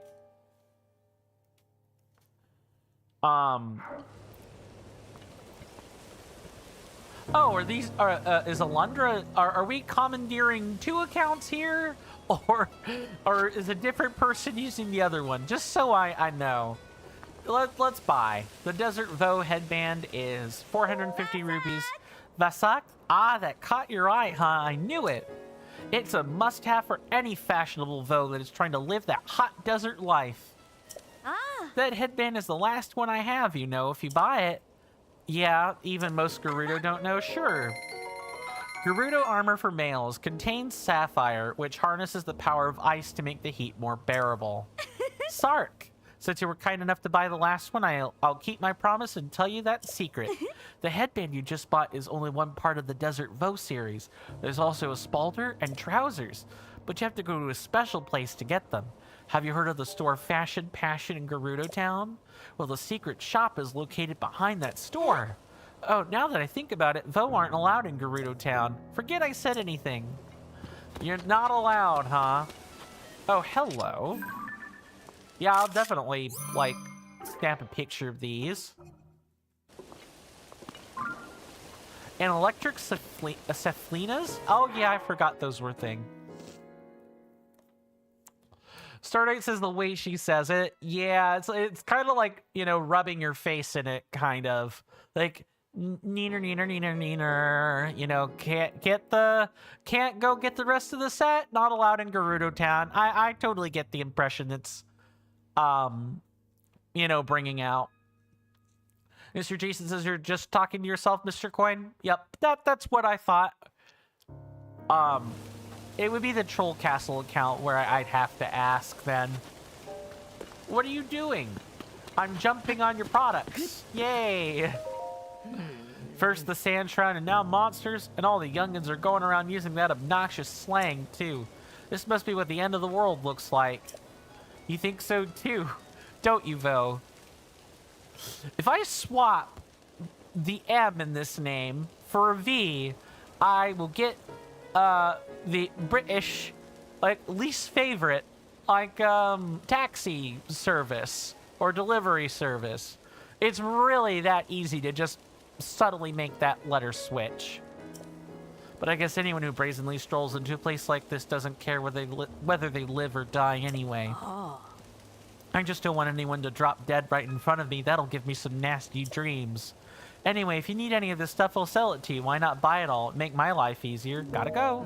It's the end of the world, so I don't really care what happens to any of you, but if you're ever lost, just look to the sky.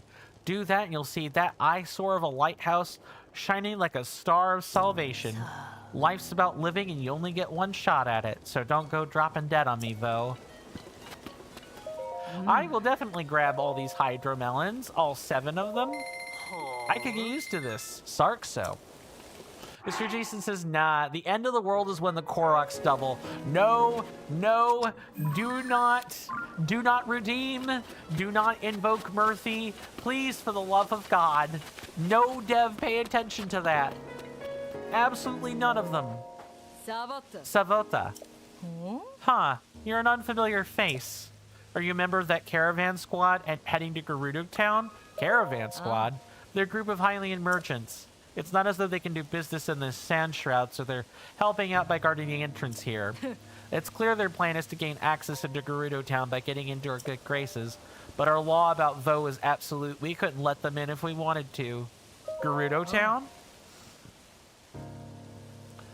Star Knight says if you can get high enough in the air, you can see through the sand shroud and also see Gerudo Town.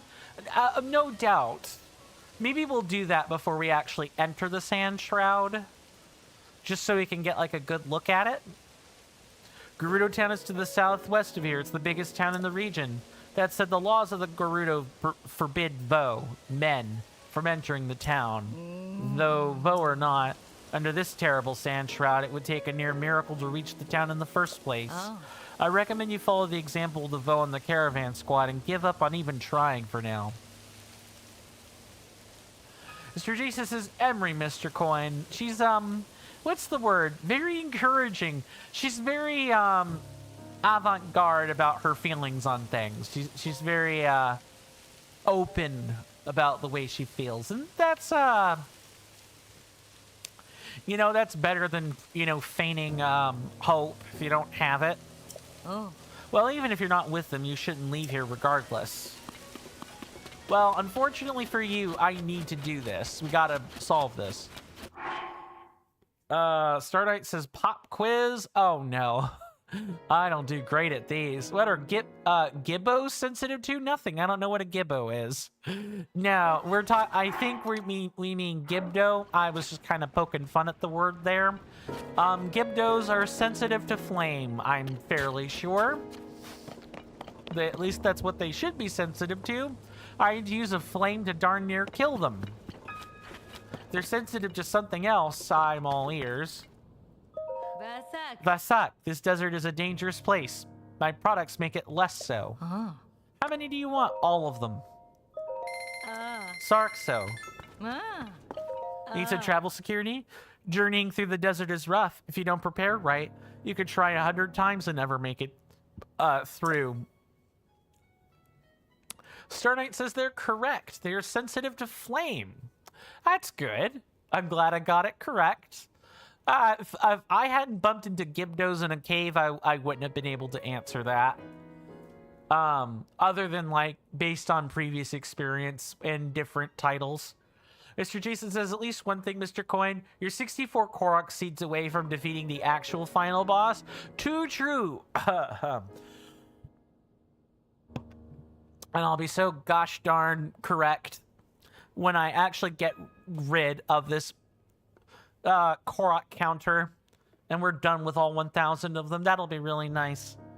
The counter in the back is the front desk for the inn, so you could rest up before your travels if you like. Wait, where's the inn? Sorry, it's pretty far back there, so it's kind of hard to see. The counter back there is the front desk. Oh dear, she's back to her book again. I'm very sorry. I've told her a million times not to read when we have customers. Before we switched jobs, I used to have her working this general store, but, well, she's a little, how do I put this? Quiet? Unsociable? Customers are rare enough as it is. We don't need her attitude driving them away.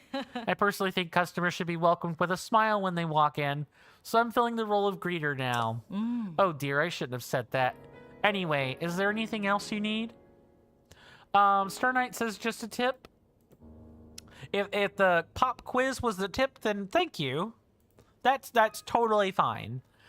If the tip is a spoiler, please don't give those out. That's like the big thing I'm gonna keep saying today is no spoilers.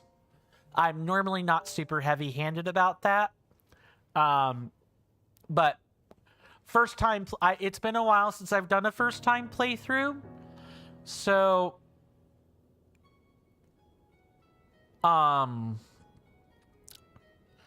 because it's been such a long time, I'm trying to be, like, extra careful about spoilers. Mr. Jason says, I know that Mr. Coin likes to be thorough, and I respect him wholly for that. You're looking forward to the day that we make the grand return to The Legend of Zelda Breath of the Wild just to clean up unfinished business. Oh, you mean that 0.58%? That unfinished business? This oasis is safe because of the guards, but be careful if you leave it, okay? Let's talk to some people. Mr. Jason says, indeed. I'm sure it's just some region I've not discovered or didn't fly over to get. Probably something along those lines.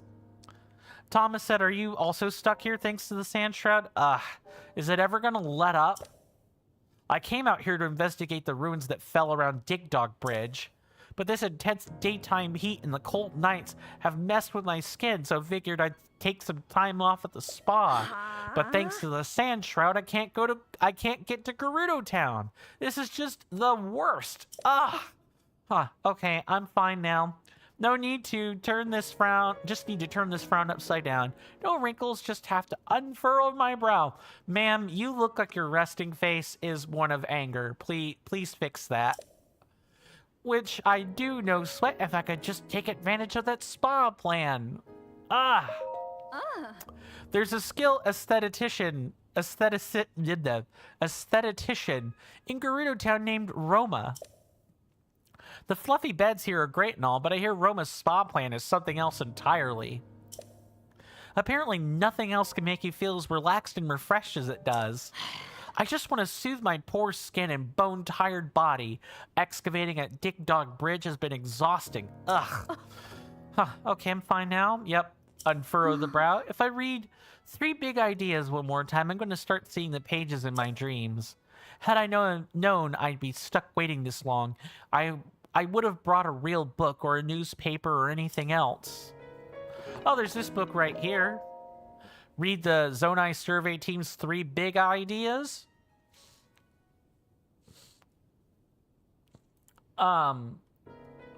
Star Knight says, you know what the monster is and what it looks like that's causing the sand shroud?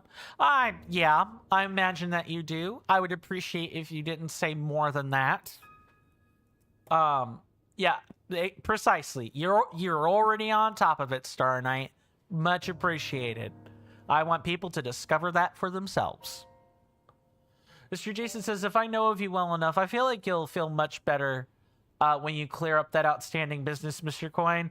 It has a little bit of a tiny pox on... Well, actually, it's like the tiniest of poxes on my channel. The bigger thing is definitely Steel Rising and I guess the Let's Plays I've tried to do over the years. I seem to struggle finishing them lately.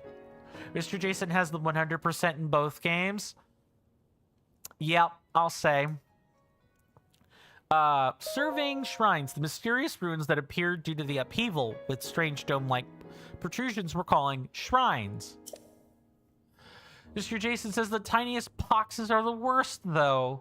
Oh, why do you say that? I sort of think if a pox is really big, it's like worse. They are believed to be from the Zonai civilization, but exact details regarding these shrines are unknown. When observing shrines as well as the fallen ruins, take note of their shape, the sky above, and the surrounding environment. What about the chasms? Large holes appeared all over the world after the upheaval. They release gloom and are known as chasms. Gloom is physically harmful to people. Direct contact should be avoided. If the effects of gloom are making you feel ill, evacuate from the chasm immediately. Before entering any chasm, be sure to ask permission from Joshua, the leader of the chasm surveys. What about our team's purpose? We of the Zonai survey team were founded and tasked by Princess Zelda to study ruins and ancient documents. Through the lens of archaeological understanding, it is her hope that we will uncover the deep history of Hyrule. Due to the upheaval, many ruins from the Zonai civilization came crashing down from the sky. We have known very little of the Zonai, but we may now have evidence that their culture once flourished in the sky above. Our chief executive is Taro, the first individual in the world to find a clue to deciphering Zonai script. Our current leaders are wholly focused on learning more about the Zonai civilization. Research results are shared out to specialists at the base in Kakariko Village. Excuse me. I can see how reading that would definitely, be an issue. Mr. Jason says the smaller it is, the more you kind of feel like you can just easily finish it and then move on to more important matters. Fair. Fair. Star Knight says you heard from a friend that the smaller the spider that a spider is, the more venom it has. Or like the more deadly it is, I suppose. I don't know if that is necessarily true. I think it's more like it's what kind of toxin the spider possesses, and there's no real super clear indicator of what kinds of spiders tend to have more toxins. Generally, if spiders are colorful, this is true of lots of creatures in nature, but if they're colorful, the colors are not, just for they're not for humans. They're not for humans whatsoever. It is to warn predators to be like, don't eat me, I'll kill you. That's usually what the flashy colors are all about. Works great on creatures that can see colors. Does not work super great on dogs, cats, or domestic animals that are colorblind in one or more different color gradients. Protanopia, deuteropia, etc., etc. Really, it's just you just have to. That's a rote memorization thing. The most you can say, if it's got a fancy pattern or a color on it, it might be venomous, might be really dangerous. And I want to make sure I get the term right. You say a creature is venomous to indicate that it injects things with poison. You say a creature is poisonous when you want to say this creature secretes or produces a toxic compound either when you eat it, or you kill it, or you touch it. That's like a huge difference. Don't mix up poisonous and venomous. They mean completely different things. They're related to the same thing, but they mean completely different things in English. Sorry, I went and completely nerded out there. I'm a former biology major, so... while cells and molecules are more over my thing, I do know enough about macrobiology that I can at least talk about it on a general level. Excuse me. Yes, I see you will be using the inn. The regular bed is 20, the soft bed is 30. What makes it soft? Oh. The soft bed is supposed to be better than the regular bed, I guess. I don't know, try it for yourself if you're that curious about it. Do you still need something? Never mind. Oh, I almost forgot. We thank you for your visit from the bottom of our hearts. Come back soon. Well, that was not great. Oh, were you about to say something? No, I don't need travel security. Thank you, though. Okay, I guess we're going on foot the rest of the way. I'm not going back just to get a travel seal. That's really ridiculous. Mr. Jason says mixing those two words could be a deadly mistake.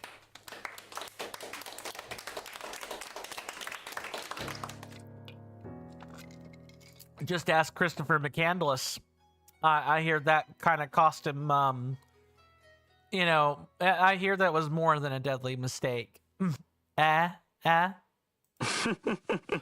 was the wrong one. There we go. There's the correct one. Kind of a grim joke. If and I do say so myself.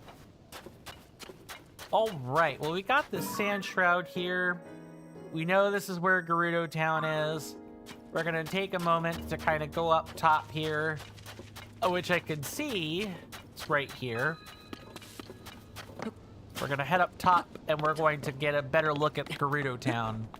Mr. Jason says she sounded, enthusiastic. Indeed. I'm hoping that after this crisis is over with the sand shroud that, you know, people will start shuffling and moving where they actually want to be.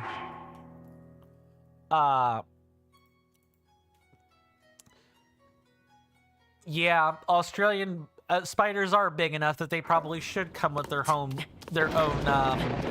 bar. You hear that off in the distance, my senators and inductees? That is an ad storm. In about 5 minutes, it'll blow over us, and then we can get right back to the gaming. Thanks.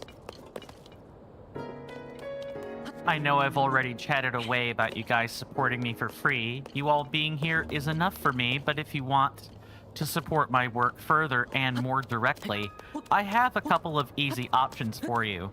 Available to everyone through either Twitch or YouTube. You can check right under the Twitch video player in the About Me section or the bottom of the YouTube description. Once on the link tree, Patreon will have a P-shaped logo, Coffee has a panel, Kick, Twitch, and YouTube have icons next to each other. My Instagram, Blue Sky page, and Discord server take up the remaining icons. Available only to those on Twitch are the other easy options. The bits purchases at the top banner on twitch.tv, spendable for any of the power-up rewards or as direct bits donations on Twitch, or the subscribe button near the chat panel. You'd take my heart out of its Faraday cage if you click on that Patreon or the coffee. But again, you guys simply being here is enough. Thanks for listening to that stuffy and boring explanation. Now, back to the content. Well, my lovely senators, it is that time. Thank you so much for hanging out with me so far today. We are taking a commercial break. Thank you for sitting through that stuffy explanation. I truly do mean that. We take commercial breaks at the top of the hour, so when 3 p.m. hits, in 4 minutes, we'll be taking the next break. There will be a timer above my head at that time, and it'll last for 3 minutes. When that timer hits 0, I will have returned to my desk, and we can pick right back up where we left off. I highly encourage everyone to grab a snack, get a stretch in, get a drink, do whatever you want really for those 3 minutes when they start, and I promise you it'll pass by faster than you think. You know, don't blink. Kind of go from there. Oh, hello. I wasn't expecting someone up here. But I guess I shouldn't really be all that surprised. We already did the major shill. That was the major shill that I played there earlier. I apologize that I even have to do that, but automating it was better than me saying it over and over and over and using different words each time. Now it lasts for 2 minutes, which I'm relatively happy with, and we don't have to talk about it that much. Just listen to the cruddy, boring, stuffy words. Looks like things are normal in Gerudo Town, Hey, what are you? Listen, this is the lighthouse for the bazaar. It's not a tourist destination or a place to play around on. That said, I guess it's fine now that you're already here. Go ahead and enjoy the view over the desert. After all, this is the only place in Kara Bazaar where you can see over the sand shroud. Indeed. So what I'm trying to figure out is where our lovely NPCs are. And also, I guess I should probably try to head into the sand shroud after we've, yeah, should probably, try to get up to the very tippity tip top of the structure and then maybe use a rocket. Something along those lines. Equip that. Throw out a rocket. I'm happy we bought more of these. Kind of go from there. Hold on, where? It's right, it's up there, it's up there. Oh, hello. I wasn't expecting that one. Yeah, definitely not. Climb, Linky, climb. Star Knight says, just a tip, but in the sand shroud, your map gets messed up. Understood. I'll bear that in mind, thank you. Not yet. And then we're going to eat something for heat, and we're going to take a nice long look. Oh yeah, look at that. Beautiful. What's that, Mr. Jason? Oh, well, you feel free to say, but we'll have to pick up our discussion after the commercial break. See you guys then.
Sorry about that, guys. I got caught up with a discussion outside in the house. I had to go deal with that. Sorry for the lateness again. Nice thing is outside of the minor shell that's going to be happening next hour, we basically have done like the shilling for today. We don't have to hear that stuffy coffee Patreon subscription thing. I know nobody likes that. Let me catch up on chat and we can keep things moving. Lots of emotes. Love that. EDD. Say hi if you're watching. Hi, I'm watching my screen. Does that count? It probably doesn't, if Star Knight is to be believed, but I'm playing around with the concept anyway. Mr. Jason says you love that. Mr. Coin, seize Korok. Mr. Coin, not yet. Exactly. I did say today was plot day.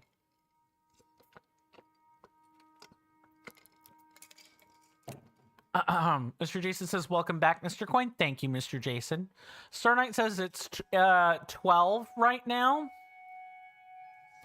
We're talking like, do you mean in the game or do you mean where you are? I just want to make sure I understand which one you're referring to, Star Knight. I don't want to get wires crossed because I misunderstood something. I hope everyone enjoyed their commercial break, or at least it didn't feel like you needed to watch ads in order to see content. I do try to structure my ads in such a way that nobody misses out on anything, neither on Twitch nor on YouTube if I can help it. Guess we're gonna sit out. Oh, we technically already would have passed through a sand dune, and yeah, there's the thing we were all kind of worried about.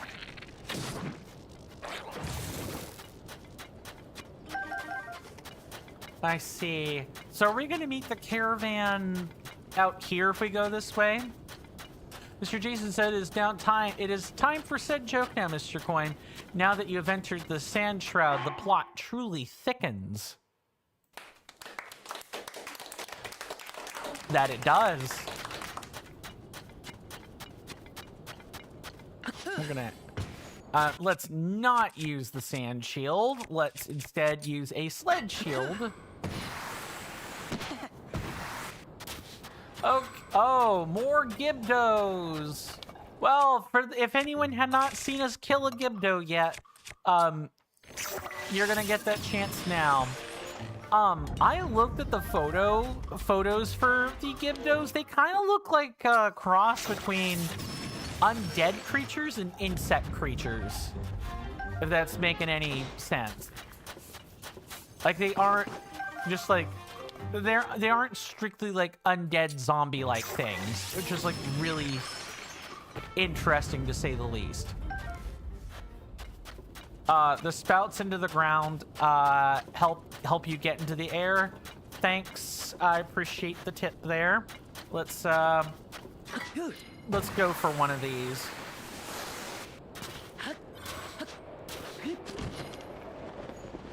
Okay, so we have a way to get out of the shroud into somewhere else.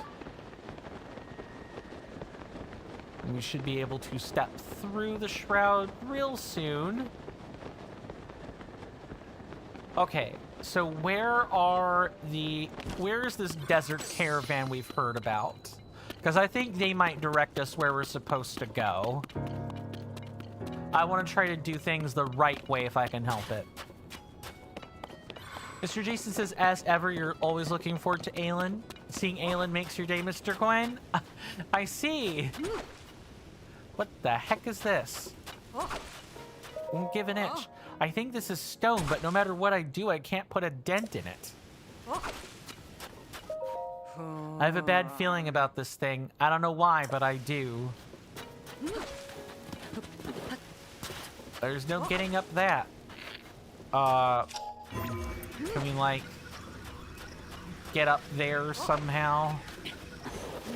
Not really. Maybe we can get up top and check it out?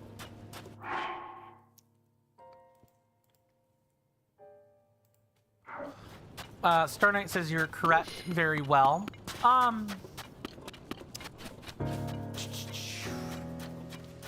Huh. Yeah, I want to do things the right way, and that means we need to find the caravan. We were told they were guarding the entrance to something. Oh, it spawns. This thing spawns Gibdos. Why am I not surprised it does that? That is kind of a spoiler. Maybe perhaps we don't say that in the future.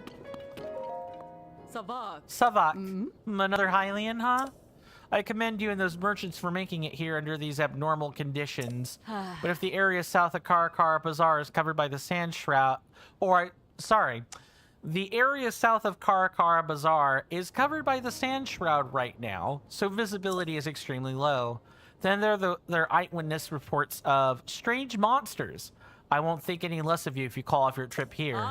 Besides, this oasis is under the protection of us Gerudo soldiers, so you know it's a safe place to rest and relax. Oh, are they trying to say... That's cute. Are they just trying to say that the Hylian caravanners are going to be here in Karakara Bazaar? I don't mind a spoiler on that, because I don't want to be gallivanting around trying to find caravaneers that are just gonna be here instead. That's kind of a huge waste. And I know I can move on with my journey if that is really and truly the case. Let's grab this treasure chest. I want to see what it is. What do we have here? I'll take it. We need these. Okay, and this here's... Oh, this is the external access to the lighthouse. Okay, got it.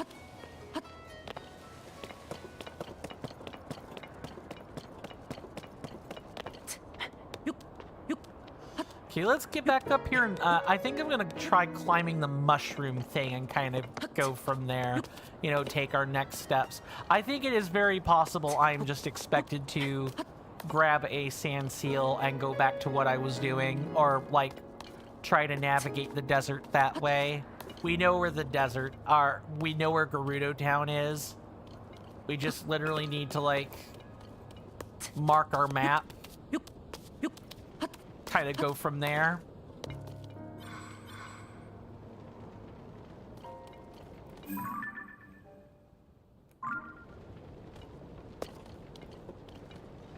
Sternate says you need a lot of bows to defeat the monster that's causing the sand shroud. Good to know. I mean, I always pack a bow with me, so that's not a... Let me try to find the correct direction for this. That's gonna be like over here.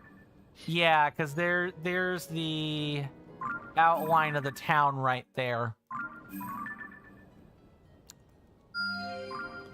Okay, let's do it like that. Maybe kind of go from there.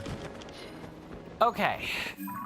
So I think what I'm going to do is we're gonna go back and grab a sand seal, and we're gonna surf there.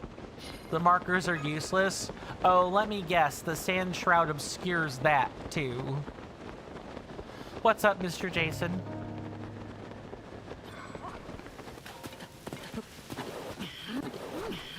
Oh, yeah, this is like... Yeah, that's like really weird. The fact that the sand shroud hasn't made it to this area is truly bizarre.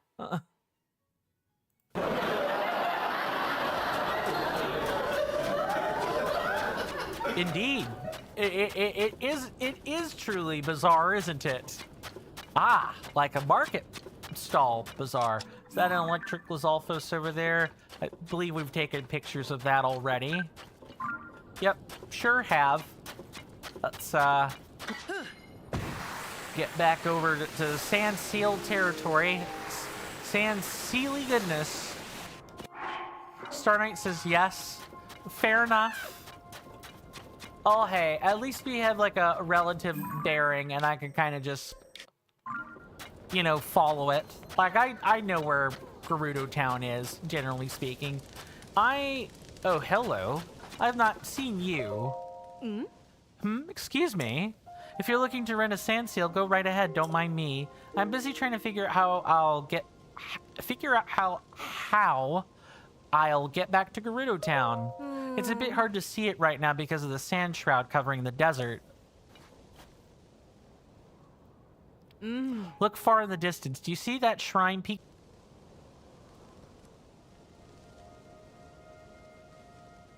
Apparently there was a bit of a disconnection. Please let me know if you guys can hear me properly. I'm going to go back and read that previous line because of the disconnection.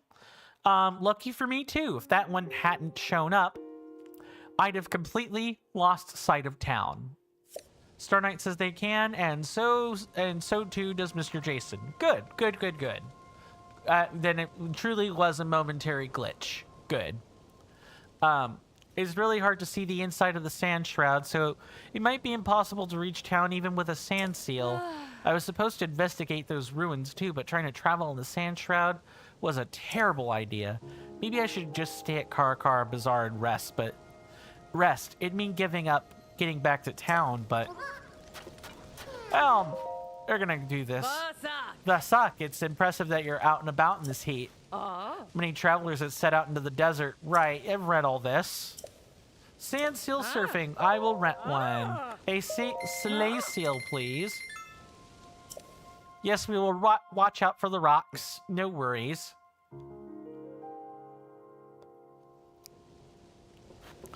Now, question. Oh, yes, I believe we can. Cool, that actually does work.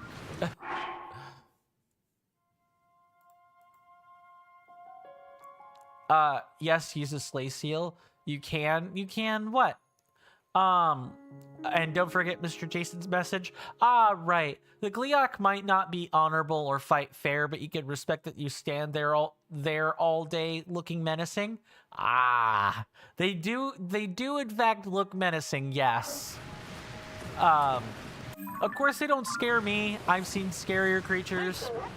If you guys have not seen a rotting dragon before or an undead dragon, you're in for a real treat.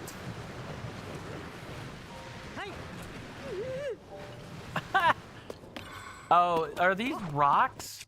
Wait, oh no,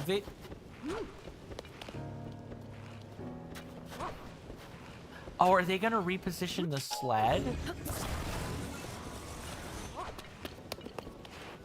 Come on, right away. Okay, look out for rocky outcroppings. I mean, they weren't kidding, but I also thought it would be a little bit more forgiving than that. All right, let's see this. You're right. I only have my sight to go off of here. Star Knight says, right away, fine sir. That is my intention.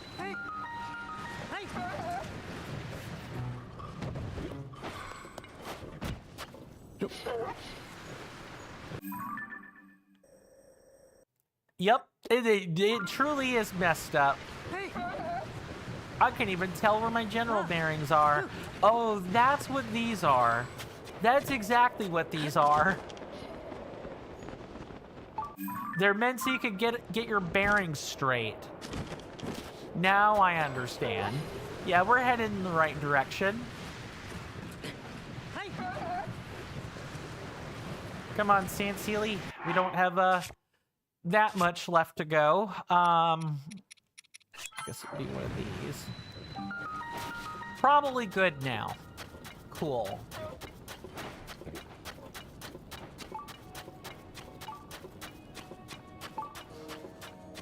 Okay, there are Gibdos in town. Indeed. Quicker than expected? Yeah, I was... Oh, the sand shroud. I was certainly expecting it to be a lot longer than that. Let's poke around the outside.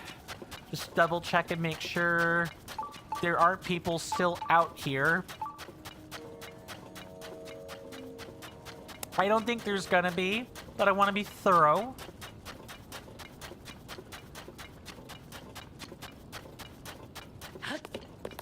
I actually think there is absolutely no one. I've been told multiple times, of course. But...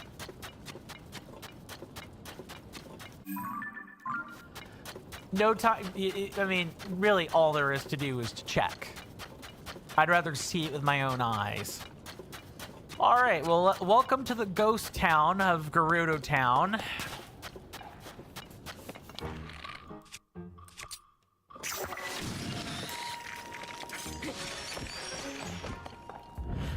And because of the fact it's a town, I don't get access to my summons here.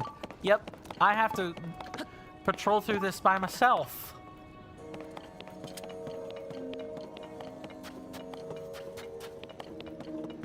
Okay, let's step through these various places then.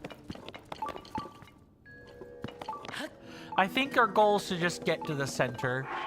Mr. Jason says you've sent one of those very rare important DMs, Mr. Coin. Very well. I'll take a look at it.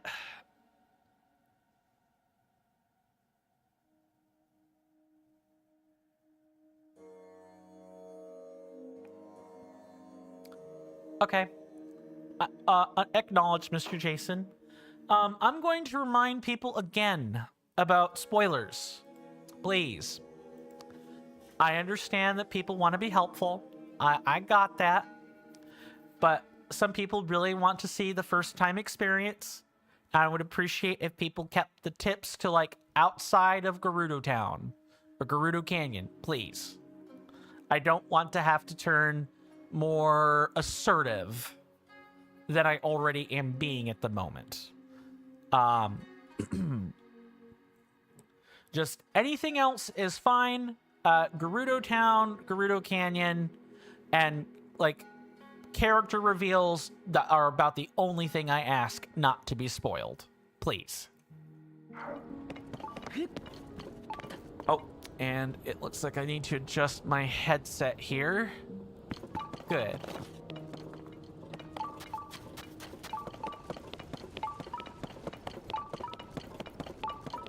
Okay, why don't we go to the shrine first?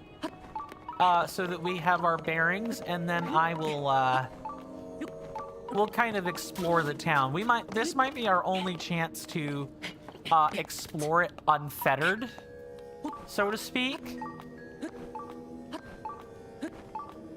So if we want to, like, look at diaries, now is our chance to do that.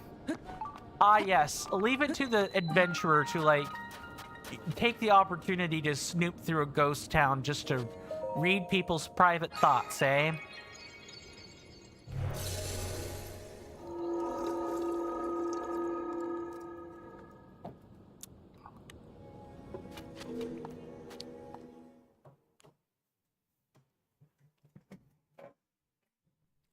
I hope everyone's been enjoying the gameplay so far.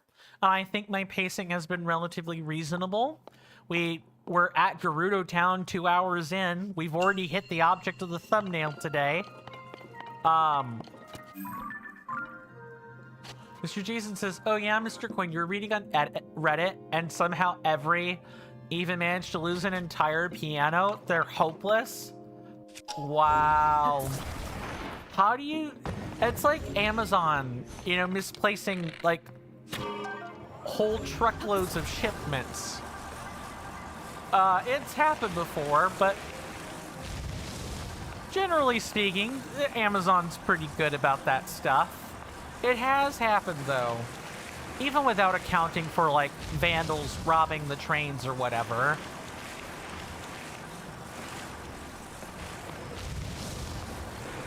Mr. Jason says, you even saw a funny parody on YouTube? Never, as in you're never using this service again? A sweet double entendre. I bet there have to be many 1-star reviews. That's the only thing that makes too much sense. Is there have to be bad reviews, and they just don't care about the bad reviews. Okay, well that's the easy part of the shrine down. Let's see the more difficult part of the shrine. And I can already kind of see it with the mirrors.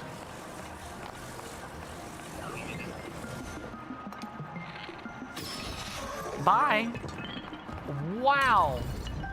Absolutely popped.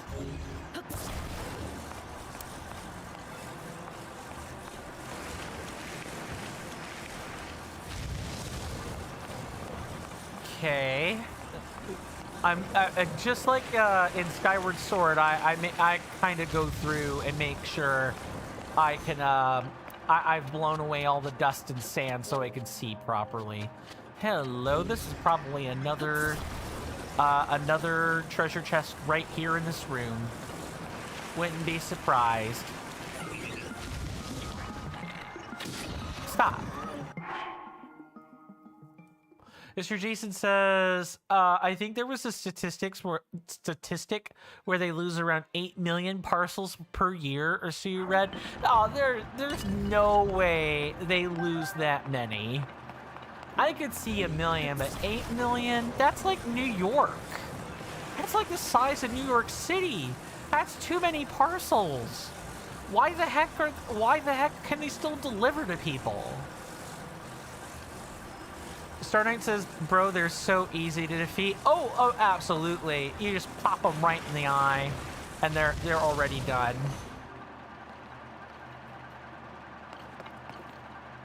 Oh, wait, is this the path forward? Hold on. I need to make sure of something. No, okay. So this is our path forward here, and our shrine chest is probably up here. Let's see if I'm right. Star Knight says you don't believe that? The number just seems incredibly high, that's all, but just because it's high doesn't mean it's not real. It just means we're not used to it. Humans are very likely to dismiss big and large numbers out of hand if they don't make a lot of sense. Mr. Jason says, nah, it literally says the delivery company, which estimates it will handle 8 million parcels in 2025, predicts it will lose track of 1% of them. I like how you have the company literally coming out and saying that it expects to lose track of 1%. That's where the 8 million figure comes from. Oh my god. Yeah, 1% is not big until you realize 1% of a big number is still quite big. That is nutso. Some every couriers even just steal them. That's been happening here in the US. We've had Grubhub drivers and like DoorDash drivers steal packages too, or eat food and give the customers empty bags. It's really upsetting.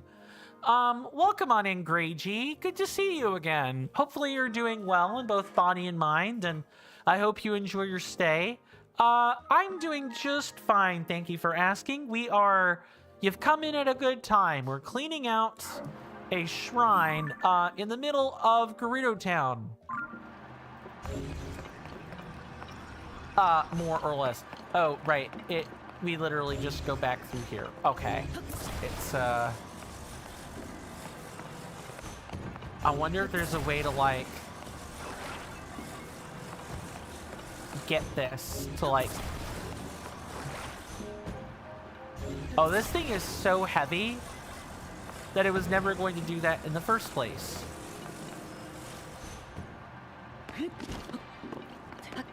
Wait, can this thing reflect air gusts? I thought it could. It did some, like, weird wind things, but no. It cannot.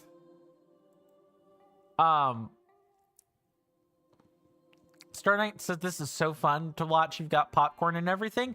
My teeth could not handle popcorn, but I am glad that you have some. I hope it's good popcorn.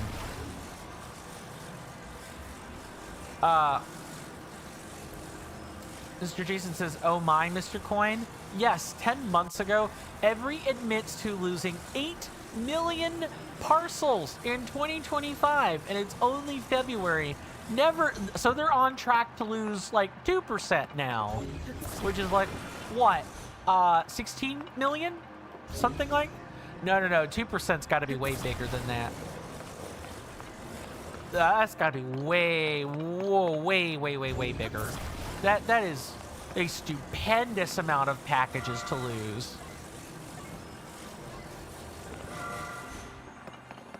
I just, it boggles the mind. Nah, they'll improve and lose 16 million in 2026.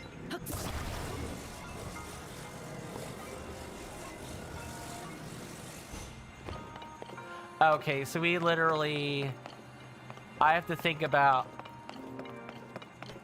oh, we probably don't want to do it that way. We probably want to put the mirror on the ground. Like this. Yeah, this reminds me of the Earth Temple in Wind Waker. More or less. That, except we need to, like, get it facing down somehow. Instead of up. Nope. Kind of like, it's gotta be, nope.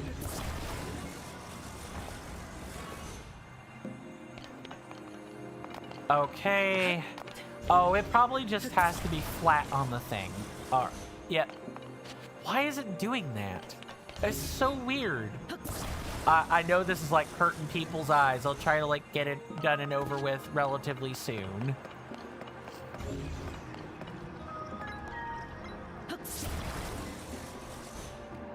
Because we're kind of meant to like reflect these.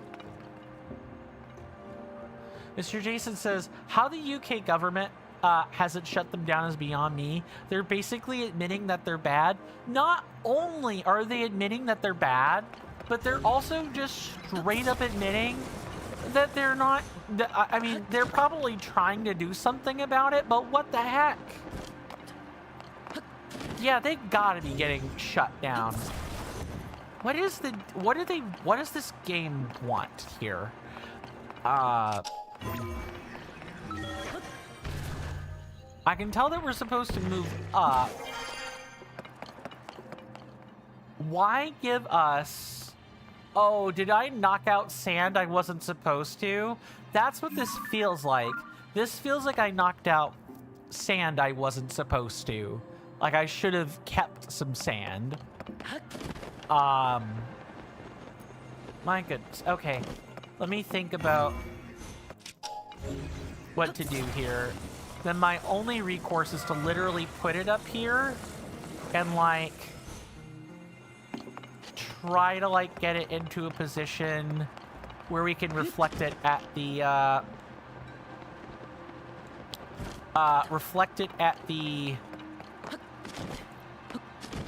door. Mr. Jason says in the Nevry parody video, they said that your parcel will be safe with us and the van pulls off in the background and the boxes fall off in the back. Yeah, they'll be safe by not leaving the packaging facility. That's exactly what's happening. That's wild and absolutely crazy work.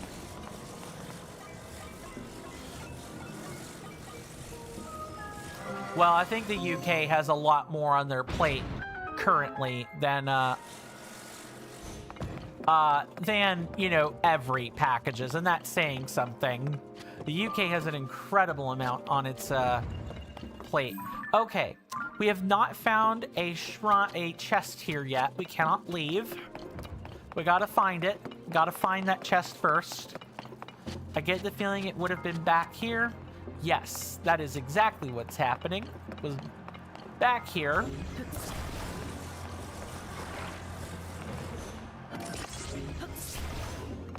Okay, put both up here. Oh, come on. Get up there. Dang it. Push this against the wall, and then do it. Perfect. Now we pull this up. Oh no, we need to actually use this thing. All right. What do I leave down here to make that work? Maybe this. Mr. Jason says, funnily enough, you were reading something about Every, and the scariest message to ever receive was, Every, we have your parcel. And someone jokingly says that they consider that a threat and they don't deal with terrorists. Wow. That... We have your package and we're not afraid to lose it. That's hilarious. Really? That's all this was? Man, that's kind of a... I feel like that should have been a mirror puzzle, but whatever. I guess this was also a, like, sand guster or jar guster type puzzle, so we have that. Let's grab our spear and get out of here. We now have our chest. And then we can get to the bottom of things in Gerudo Town. That's yucky. Star Knight says you completed that shrine, but you forgot what to do. Yeah, it's not that it's difficult. This shrine wasn't difficult. What it was tedious, more than anything. Mr. Jason says, what I don't get is that even upmarket stores, you know, like the one that Mr. Jason likes that makes others shed a tear, like a retailer named John Lewis, and even the... Oh, so the retailer is John Lewis, and even they use Every now. I feel like the government has bought out Every and just has not told anyone, which would be the worst. Imagine if they were in bed with the UK government. Not necessarily saying that government-run delivery services are a problem, just if your government doesn't tell you they've done that, that's like extra shady. How many people are in the live chat? Couldn't tell you. Let's see. That's generally not a thing you want to ask, but mainly one person so far, and that's on the YouTube side. I think I can answer that.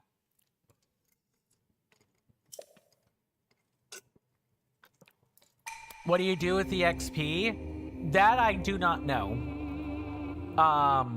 That is a YouTube thing. I think you can use them. Oh, no, the XP, I'll tell you what it is. That's to track how much you've been active, quote unquote, and it's used to assign the top chatter. So if I look at my YouTube chat window, it says you're the #1 chatter right now, Star Knight. Yeah, they use like a rudimentary XP system to assign that to you. That's all. Okay, let us eat some like cooling food. And then also we need to like put some horns and stuff on these things. So that's what I'm gonna do. Let's see. Buy fuse attack power, one of these, one of those. I'm interested to see what the Gibdo bone does with the Gerudo spear. One of these, one of those. Okay, so the spear gets a Gibdo bone. That is a stupid high attack boost. Star Knight says you have 225 experience. Yep, that checks out. That's what I saw when I looked at it earlier for you. Get that dinky traveler sword out of here. Mr. Jason says with upmarket stores, you're very likely paying 1 to 2 times as much. They should not be going with Every. It's only going to be costly for said retailer to have to inevitably replace it at cost to them. I mean, that can also be a customer problem, can it? Which is like also, you know, a big problem. It can just be your problem. And when I say your, I mean the customer's problem. Wow, that is a nice smasher. Welcome on in, Aelin. I appreciate the blunting of that. Good to see you. Hopefully you're doing well in body and mind, and I hope you enjoy your stay. We have been busy hard at work navigating to... I'm gonna destroy this. Navigating... Oh, we need another horn. That's fine. Here, let's use this one. There, now we have lots of weapons to work with. But we've been working on main plot stuff today. Star Knight says Claire's has to charge too much money. Or Claire's has charged too much money. I could sort of see that. You know, it's one of those. If you're a high-end retailer, you really want to make sure that you are, you know, using a good courier service and not one like Every or similar things here in the States. Mr. Jason says, someone made me laugh, Mr. Coin. They described me to a T. They said only connoisseurs, or snobs, are willing to pay 3 times as much for the best chocolate. And then they said you are one. Hey, look, being a chocolate snob is not a bad thing. It's only bad if you brag about it and then say, oh, you didn't pay this much money? Oh, I guess you're not a real connoisseur. If you're not doing that and you just like paying a lot for what is considerably good stuff, there's not a real problem with that. It's your money to spend, right? People can't or shouldn't really be that upset about it. Star Knight says like $20 for one small toy. Well, that unfortunately some part of that is due to tariffs issued from the United States, like a baseline 15% on pretty much any good. Never mind what AI is doing to the cost of electricity and water. Never mind that fuel is constantly in flux, and it's also a resource that people are increasingly getting ready to go to war over. Yeah, I don't like it.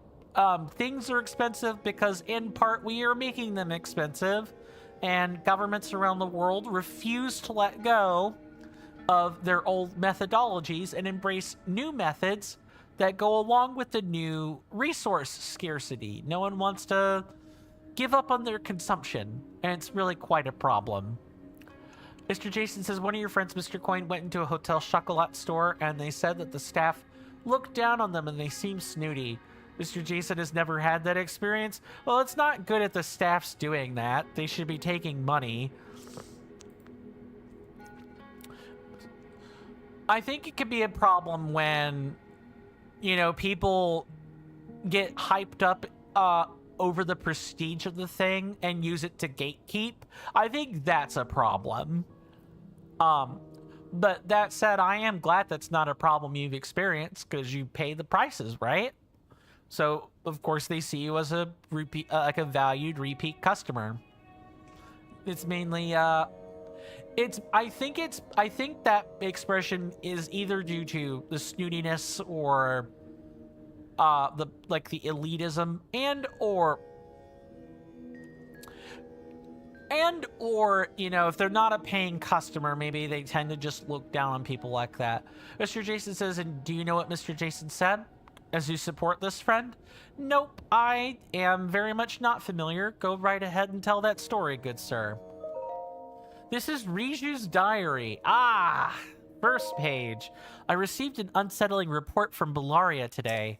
A strange haze, some have called it gloom, is emanating from beneath Hyrule Castle. Those who touch it fall ill. But my friends Link and Zelda are in Hyrule. I'm sure that those two can get to the bottom of this problem. They probably... I am not sure Mr. Jason would ever say that turn of phrase in public. That feels like something he would only ever type, honestly. Mr. Jason says, if I was in that store, Mr. Jason would show their snooty staff member my online order history. That would shut that crap down. They're only selling chocolate. Too true. Star Knight says, I feel like Mr. Jason and me are the only people in chat. No, Aelin just arrived. We have a couple of people. But you're right. It has, quieted down somewhat. people are either lurking or, you know, I'm going to be honest, maybe the whole no spoilers thing has in fact spooked people. You know, people were maybe afraid that I was going to get nasty about it. Because I kind of considered that last thing about the spoilers my final nice warning about it. And if it continues, there will be purges. But nobody has uttered a single spoiler since I've issued that final warning. That is good. I want it to stay that way. Aelin, am I a joke to you? It's both a meme and a true sentence. A true as in Aelin is the one asking the question more than anything. A new, much more worrying report has arrived. Both Link and Zelda have gone missing while exploring below Hyrule Castle. Aelin says, did drama happen again? Happen while you weren't here again? Yes. Nobody got banned, but I did have to get a little bit less nice about spoilers today.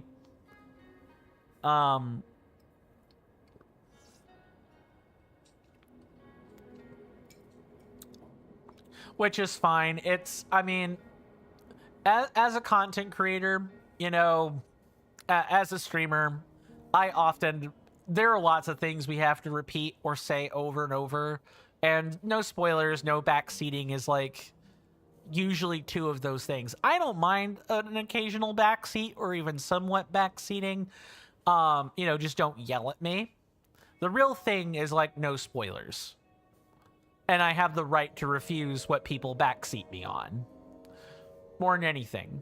That probably goes without saying. Stardite says, well, Link is here now. Too true. Too true, Stardite. MFer, why do you miss everything, says Aelin. I forget. You like this sort of thing, don't you, Aelin? You're either still college, I'm sorry, you're either still in high school or, you know, you're busy living your life, right, Aelin? So you're not perpetually online, like me. And so if you are living your life, you're gonna miss stuff like this, which in its own way may be a good thing for you. Possibly. Aelin says, yeah, you touch grass. Exactly. It's the price to pay for touching grass. If you ever want to, if you ever want to read real drama, and this is for anyone, I might ask, you know, maybe get an accompanying parent first, but there is a very fantastic touristy subreddit called Kitchen Cells. It's a portmanteau of kitchen and incel, because the incels used to have a subreddit and then it got nuked off the face of Reddit. So now Kitchen Cells is a place where incels go and post their food while talking about relationship woes or you know, being wistful about never having had one in the first place. If you want to make yourself feel better and you want to see some spicy drama, check out Reddit. Reddit is full of the stuff. Aelin says you have a life, but at what cost? Your sanity. The cost is your sanity, and you are choosing to maintain it. And I think that's a good thing. Yes, the parents are indeed watching, you know, insert distortion meme here. Starlight says, oh goodness, IDK. Indeed. Both Link and Zelda have gone missing while exploring below Hyrule Castle. Shortly after they were lost, the castle lifted off into the sky, where it was joined by countless small floating islands. So much happening all at once. What is going on in the world? And are those two safe? Wait, you're on Reddit, but all you visit basically is just map porn? What? Hold on. I need to see this. Because that could definitely be a terms of service moment. Let's find out. I have a Reddit account, so I can just check it real quick. Map port is just shitty maps. Okay. Okay. I was afraid of asking for an explanation because map these days does not mean it. Like the first half of that word means something very different.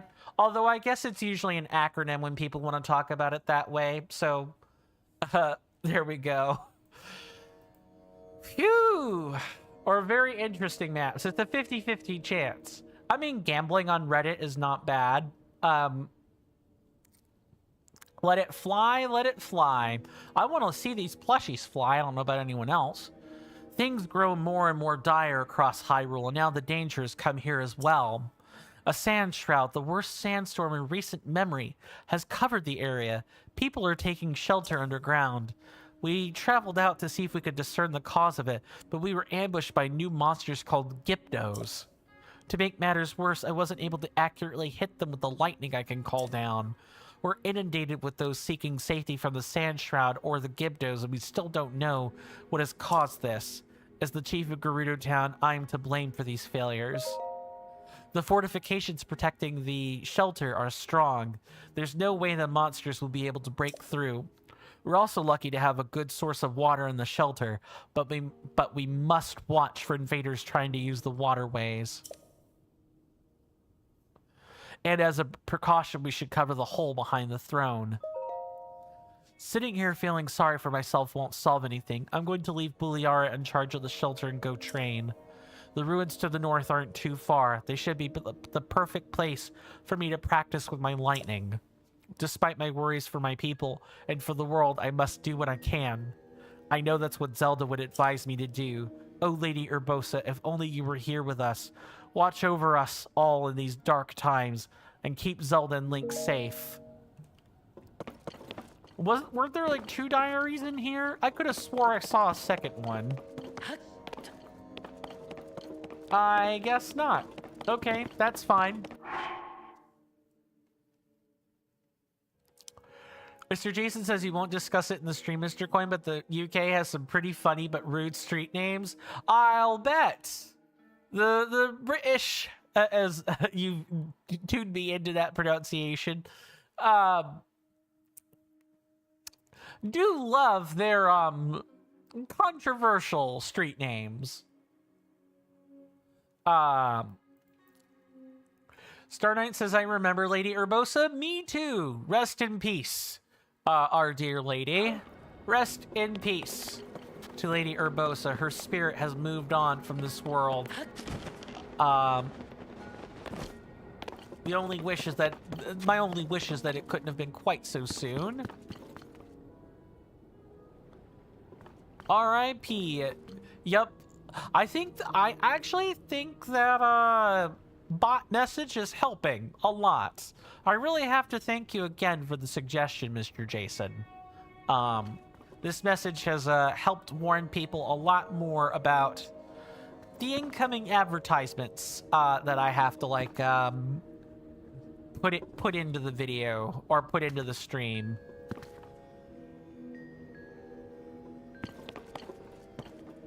I want to be careful about this. Okay. Nothing here. So she's off to go train. And we said... You hear that off in the distance, my senators and inductees? That is an ad storm. In about 5 minutes, it'll blow over us, and then we can get right back to the gaming. Thanks. That I really appreciate everyone's time that they've spent here. It means the world to me. It would also mean the world if you could electrify my algorithm by following my Twitch channel, subscribing to my YouTube channel, liking the video, and or streams on YouTube and even leaving a comment. Doing all of those things ensures that when I zap your feeds with a live or a long-form content notification, you don't have to worry about missing any quality content. Sorry about that. I'm still not used to it yet. Thank you so much for the subscription. I wish I had alerts for that on YouTube, but Twitch has exclusivity clauses, and one of the things that I'm not really allowed to do is to have alerts for YouTube. It's sad, but it's the truth. I'm hoping that multi-streaming will get even easier as Twitch either continues to make gaffes and or, you know, Twitch gets replaced with a new, perhaps more effective CEO. I do not know which will come first. Thank you for listening to that stuffy and boring, like, little video advertisement. We do take commercial breaks here. You guys have been a wonderful audience. Thank you so much for hanging with me today. At the top of the hour will be a timer above my head. It'll last for 3 minutes. When that timer reaches 0, I will be back at my desk, and we can pick right back up where we left off. I highly encourage everyone to take a break at the same time. Find something to fill the 3 minutes, whatever you decide or choose to do, and I promise you the commercial break will be well and truly over before you know it. The 3 minutes will go by just like that. Mr. Jason says Lady Urbosa's spirit has moved on from this world until Nintendo forces her back for the next Hyrule Warriors. Too true. Mr. Jason says, oh, Mr. Coin, you confuse a sand shield plush to a weapon. I tried to, like, pick one of those up while the video was playing, but I don't have a stick to make anything work with that for right now. And I just fused horns to things. Mr. Jason says random, but I can't believe that we're on Wednesday already. Yeah, time flies when you're having fun, right? And Star Knight says, okay, very well. We've probably got about 2 to 3 minutes before the break happens. I can't believe this shill happened so fast. I'm getting better at this. Okay, well, I know. Let's see here. Is that Plaka? No. This is Link. Ooh. Nothing to report. Ooh. What, Avo? Did you come here to escape the sand shroud? Well, you've reached the entrance to the Gerudo shelter, but I cannot allow any Vo to pass through this door. Vo? Ooh. Bro, the JMP counter says the number that must not be named. Indeed, it does in fact say it. This marks the 3rd day this week that people have just seen a 67 together, and the meme is what enters people's minds. Quick, Jason. Quick, Mr. Jason, do 2 more. You're getting permission. You know it's bad when Aelin is giving permission for jokes. That's funny. Oh, you've never heard that word. Vo means man in Gerudo. There is a custom, really more of a law, that we Gerudo follow. Young Gerudo are generally not allowed to interact with Vo. What's wrong? What's going on? Ooh. Sir Jason says, I can't just think of them on the spot like that. Sorry. Well, I mean, other people are more than welcome to make up jokes and puns. It's not only up to Mr. Jason, it's up to other people too. I would throw some into the ring, but those get a sure Jan. We need other people to try their luck at this. What's up, Mr. Jason? A Vo went into here. What? Did you say Vo? There's nothing to worry about. The Vo is very short and can't even reach the peepholes in the door. I will see you guys after the commercial break. Take care.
Sorry about that, everybody. We are back. I hope everyone got something they wanted out of the commercial break. It sounds like there's probably some sort of joke, joke brainstorming that's happening here. On top of everything else, let's catch up on chat and then I'll keep this moving. Star Knight says your jokes are funny. That's offensive to Link. Yeah, he's super short. But we like our short kings and short queens. It's okay to be short. There are people that like you.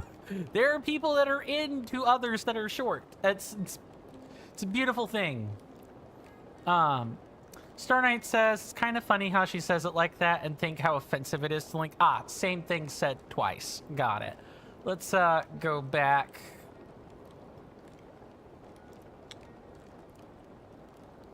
So how's I can't tell if that's precisely directed at Mr. Jason. My day has been going okay, other than what's been happening on stream. I mean, I had a veteran support group dinner at Function last night, and everything turned out fine. I wish the turkey had been salted properly instead of being a salt lick, but you know, that's like a teeny tiny complaint, honestly. Mr. Jason says your day is basically over. Oh, this is direct. Yeah, okay. But it's been good. I'm glad to hear that. You have 2 jokes. Oh, Mr. Jason has jokes. Cool. I get the feeling I'm gonna have to start censoring, 67. I think I'm gonna have to start censoring that number. Because of how prolific the meme is.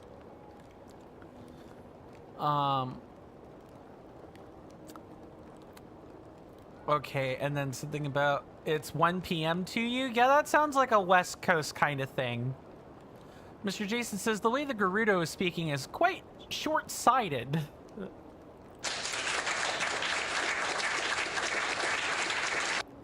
Mr. Jason says, I don't really understand these 2 numbers specifically, Mr. Coin, but you know that the first number is afraid of the second number because 789.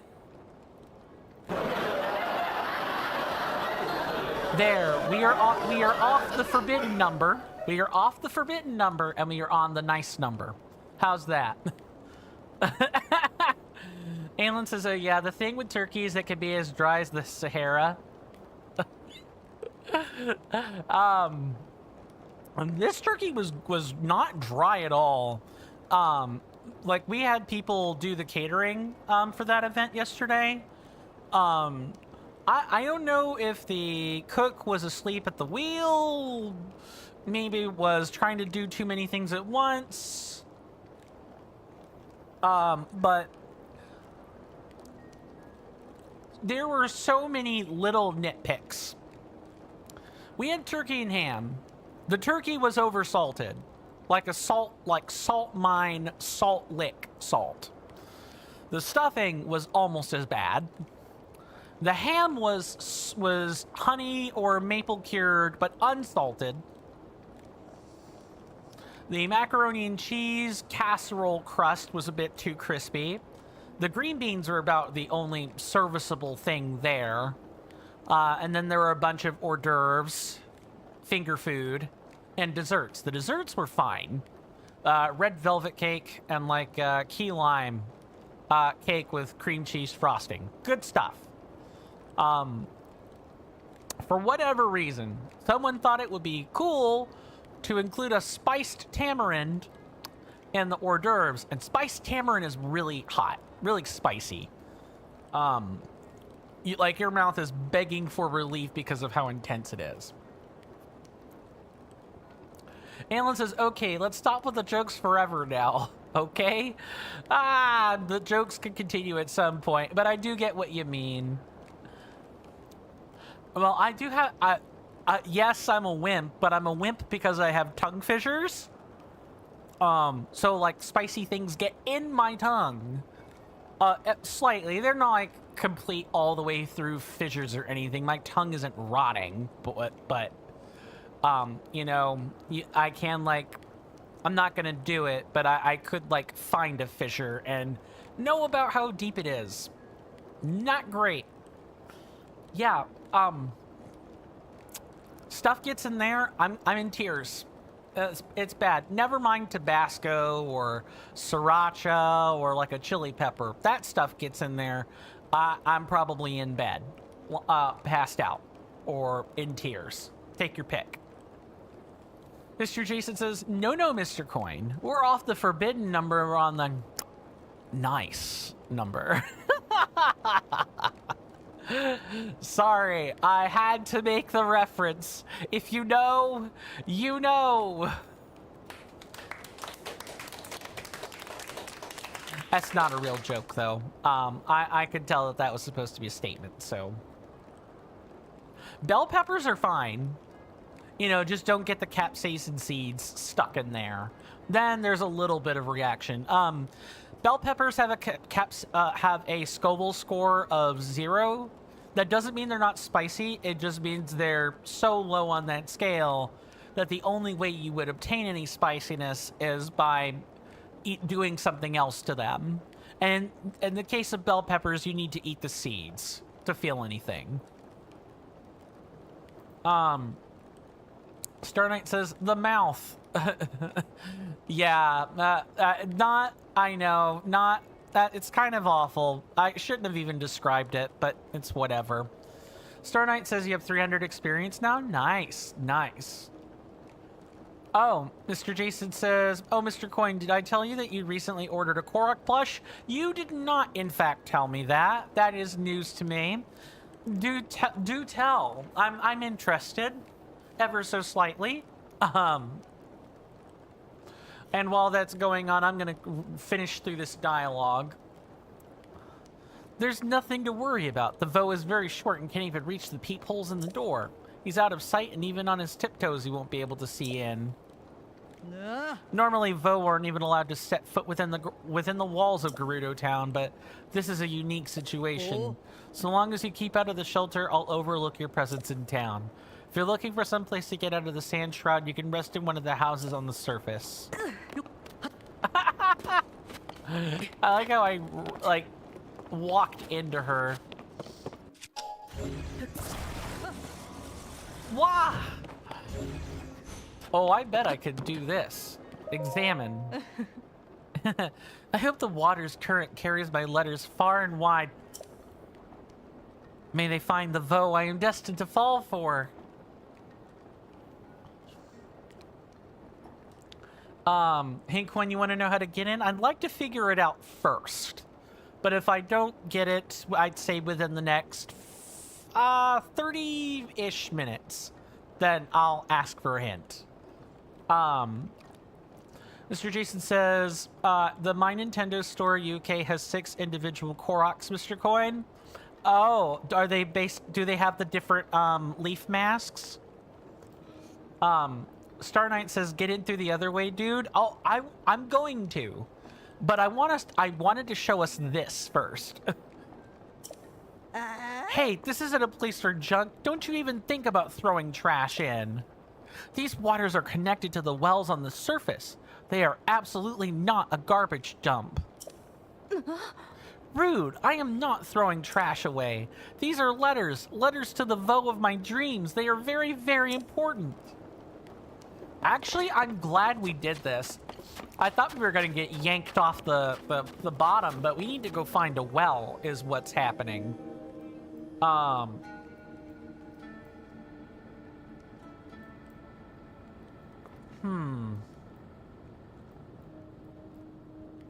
well, huh? I wonder... Since the wells connect... Maybe Karakara Desert will secretly lead to Gerudo Town? Mr. Jason says one is Makar from Wind Waker. Ah, they're more famous Koroks. Got it. Star Knight says it's glitching. In what way? Would those letters contain current affairs, Mr. Coin? There was the real joke we were waiting for. Okay. So, yeah, the waterways are kind of dried up, so we kind of need to look for some other water and water source. And since it's... child, what are you doing here? Ah! A Vo! I don't want to get caught talking to people I'm not supposed to. I gotta get back to the shelter, quick! Oh, are we gonna be able to follow her? Or... is there something else? Ooh, I think maybe we follow her.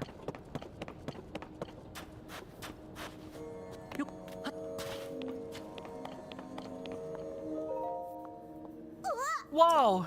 A Vo again! Mommy would be so mad if she saw me talking to you. I give up exploring. I gotta get back to the shelter already. I think I follow her.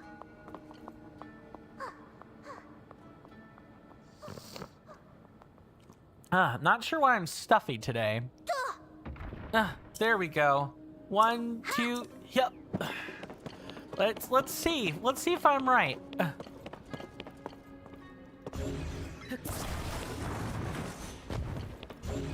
Got it. No. A Vo. There's a Vo here. Stop him. Oh my god. Well, I've just learned today, Mr. Coin, I just dropped down a random pit and made it to the shelter. I thought we were going to... Vo are not permitted to be here. I think I just accidentally stumbled into the solution. I'm not gonna fly. Oh, I'm sorry, Aelin. I completely missed that. Aelin says, well, well, well. What do we have here? My. If that's not another joke, I don't know what is. I appreciate the indirect reminder, too, for the record. The one time I make a joke, it doesn't go on the jokes and buns counter. Were you gonna continue on with the leavening of that joke, Aelin?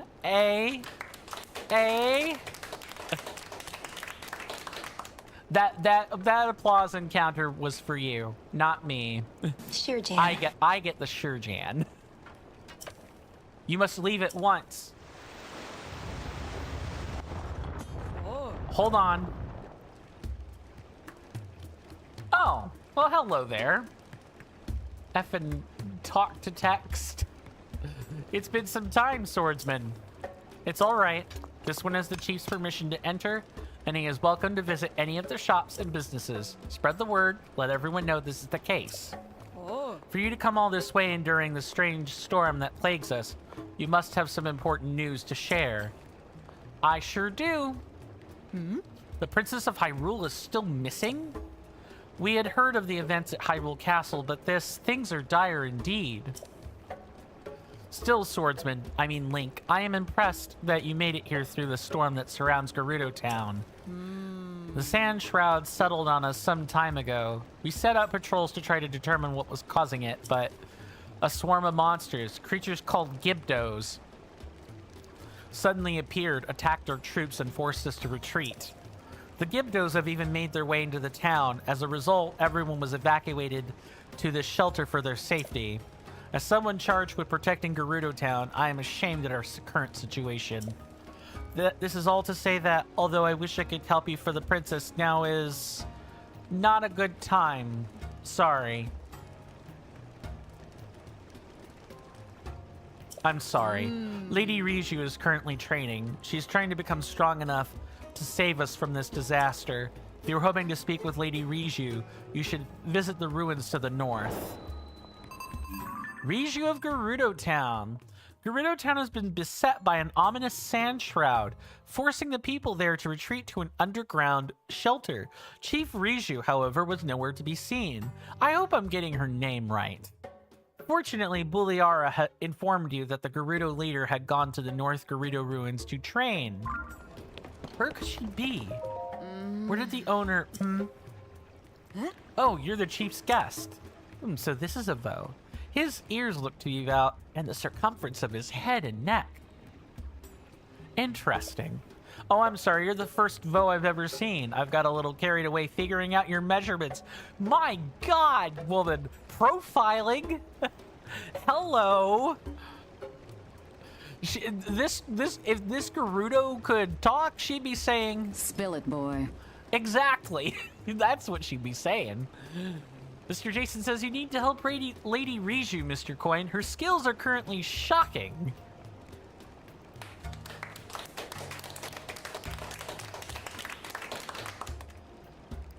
Thinking and sleeping emojis. If it's in regard to the glitching, I'm not sure. I apologize. I'm not sure what I can do to fix that for you, Star Knight. Maybe a refreshing of the stream. If it's related to something in the game, I would like you to elaborate further if you don't mind. You shall tell me everything I want to know. Thank you for the redemption, Aelin. Is pineapple on pizza punishable by death? Why do I get the feeling this is a trick question? I'm going to say no. But that is only because, under the right circumstances, pineapple on pizza is fine. Under the wrong circumstances, pineapple on pizza is abominable. Alan said, wrong answer, bitch. Well, hey, that's not what the AMA... I hate you for the rest of time. That's not what the AMA is for. The AMA redemption is to get me to answer an honest question. Not get caught in a gotcha.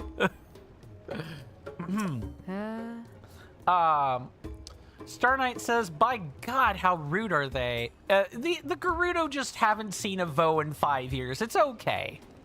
It's fine. In fact, I'm the last Vo they remember. Why was I doing that? Because I make accessories, and the key to any accessory is the perfect fit. Star Knight says, I feel it's a trick question too. Yeah. Well, that's a trick question. You don't know it's a trick until it's too late. What's up, Mr. Jason? My name's Kara. I haven't had a lot of opportunities to make accessories for a Vo. Mr. Jason says they are really Gerudo. Oh my God, that is abominable. That is funny, but definitely abominable. Worthy of the Titus laugh for sure. Alan says, I think I saw somewhere that the Swedish put kiwi on pizza. Ew! Ugh! If it's a fruit pizza, fine. If it's a fruit pizza, whatever. You know, that makes sense. Fruit on a fruit pizza? Yum. Fruit on, like, a savory, salty pizza? And specifically, anything other than pineapple. Ugh. Ugh. Mr. Jason says, what about the offensive anchovies on pizza? I feel attacked. I feel attacked today. What the heck? First it's the pineapples, now it's the anchovies. I actually like anchovies on pizza. I'm weird, I know. Star Knight says Ganon is a fossil. Too true. He is in fact a fossil. And so is Demise for that matter. Anchovies are really salty, but if they're on the right kind of pizza, delicious. Stardate says, ew, that's as disgusting as my dad. Oh no, as your dad, I guess is how I should have read that. I mean, anchovies are an acquired taste. If people, for those that are not adult yet, and they're not, you know, acquainted with the taste of anchovies, wait until you're about 25.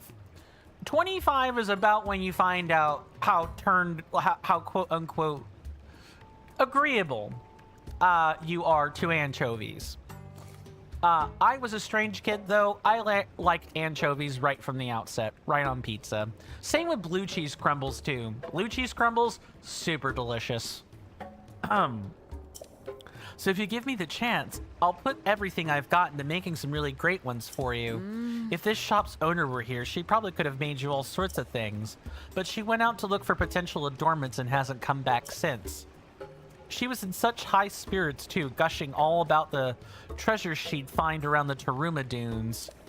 That's a dangerous place though, Molduga territory. I hope she didn't run into trouble. What are we finding funny, Star Knight? Oh. Anyway, did you need something? The owner may not be here, but I'll do what I can. Come back soon. We're the only place in the whole world that makes accessories. Ooh, Bulliara. Oh, and Dorfan too. I forgot to read these. Alan says I hate blue cheese. The dressing is whatever, but the cheese is blah. Yeah, it's the pungent bitterness. Probably. And like the texture. That's usually how it is for most people. Blue cheese actually has some strange bite to it if you're not accustomed to it. And even if you are accustomed to it, it still has a slight bite to it. I enjoy it, but I know it's not everyone's cup of tea. Of course, if the taste and the texture don't bother you, or the taste and texture haven't gotten you yet, the second I say that blue cheese is a mold wash cheese, like bacteria or fungal molds are used to make cheese, that usually turns off about another 30% from cheese. Mr. Jason says, I would tell you a joke about mild cheese, but it is not mature. Too true. A nice, good, matured Gouda. It sounds great right about now. The former king of Zora's domain, Dorfan, while assisting Hyrule during the calamity 100 years prior, his daughter, the champion Mipha, fell in battle. With an open mind and heart, he overcame his grief and helped Link finally defeat the calamity. After his son Sidon proved himself worthy of putting an end to the foul sludge terrorizing the domain, he at last passed his crown to him and became the exalted Dorfan. Bulliara, Gerudo captain of the guard. A strong warrior who guards Chief Riju. She is familiar with Link from his previous visits. One glance at her giant claymore deters most troublemakers. Her concern for Riju is one of the few things that softens the stern demeanor she shows her soldiers. You can get Ganon's profile? I can imagine so. Probably after, either A, after like one of the final moments in the game, or B, after like the last cutscene is where I would expect that to crop up. Don't tell me. I need to put an addendum on that. Don't tell me when you get it. I want to find out myself, and so do other people as well.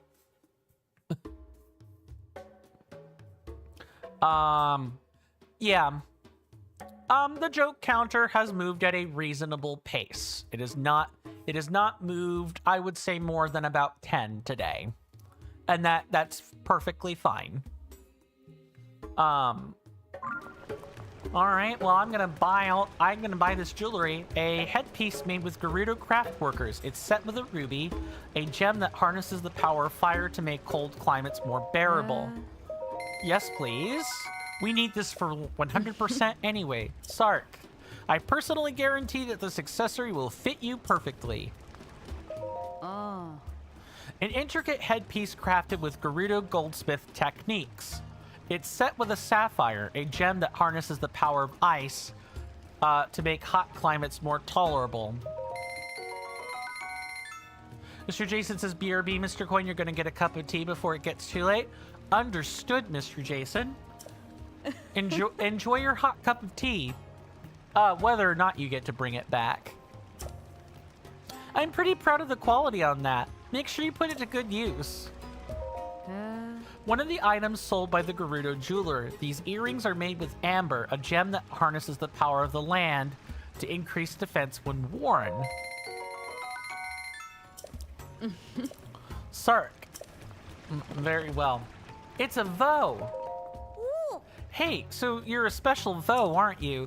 Otherwise, the soldiers would be arresting you right now. So why are you special? Hey, Dahlia, you better not be speaking to that Vo.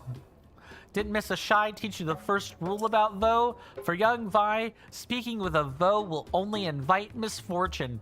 That right there is why there are problems. I'm not talking to the Vo, I'm just talking. I can't even see, so it's not my fault who comes walking by. That doesn't make any sense. Listen up, Vo. You shouldn't go poking your nose into Gerudo life. You're free to come and go as you wish, but please don't disrupt the peace of our town. Of course, I'm here to buy a hydro melon. Bussuck. Ugh. I can't believe the chief is letting you stay in the shelter. She must be playing some kind of joke.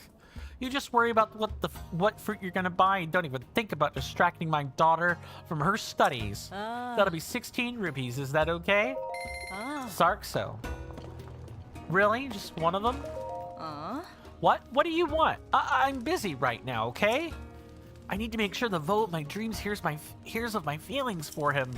But how can I properly focus the positive energy or put the bottles in the water while this guy is loitering around? Get out of here, scram! Wow, these women mean business. Aelin says this poor chick seems like him. Oh my god, wait, no, Lord. You can use the word corn, Aelin. That's perfectly fine. That's what a lot of people use. See, there we go. All flustered. That's Wait, can I like pull that out of the water? I can. If I can get my eyeball on it. That was that lady's name. I know who you're talking about. Caliban. Or, oh no, Lorne. You meet Lorne. Gotcha. Understood. I didn't know you were talking about a person until just now. Are you following? Dahlia, why are you following? Your mom told you not to talk to me. We're gonna not buy most of this except for the Zap Shroom. So you're the Vo the chief has given special permission to? Why would the chief make a special exception for you, I wonder? Ooh, but I love a good mystery. In any case, if you're planning to help the chief, you gotta keep your energy up. And mushrooms are perfect for that. Do you have any idea how common they are and how many nutrients they contain? You should buy some, either to eat right now or to save for later. One is 16 rupees. What do you think? Pretty good price? Sarkso. Well, thanks to you, I'll have to restock now, won't I? 4 stellae left. Sava. Oh, you must be that Vo that everyone's talking about. Say, are Hylian Vo interested in archaeology? Some of us, yeah. Would it surprise you to learn that I'm an archaeologist myself? After much work, I've finally deciphered these stellae. Star Knight asks, how does Caliban know what the Vo of her dreams looks like? She doesn't. She knows by sight. It's love at first sight, or so they say. Aelin says, okay, bye. Keeping the streak going. Very well, Aelin. Good to see you again, as always.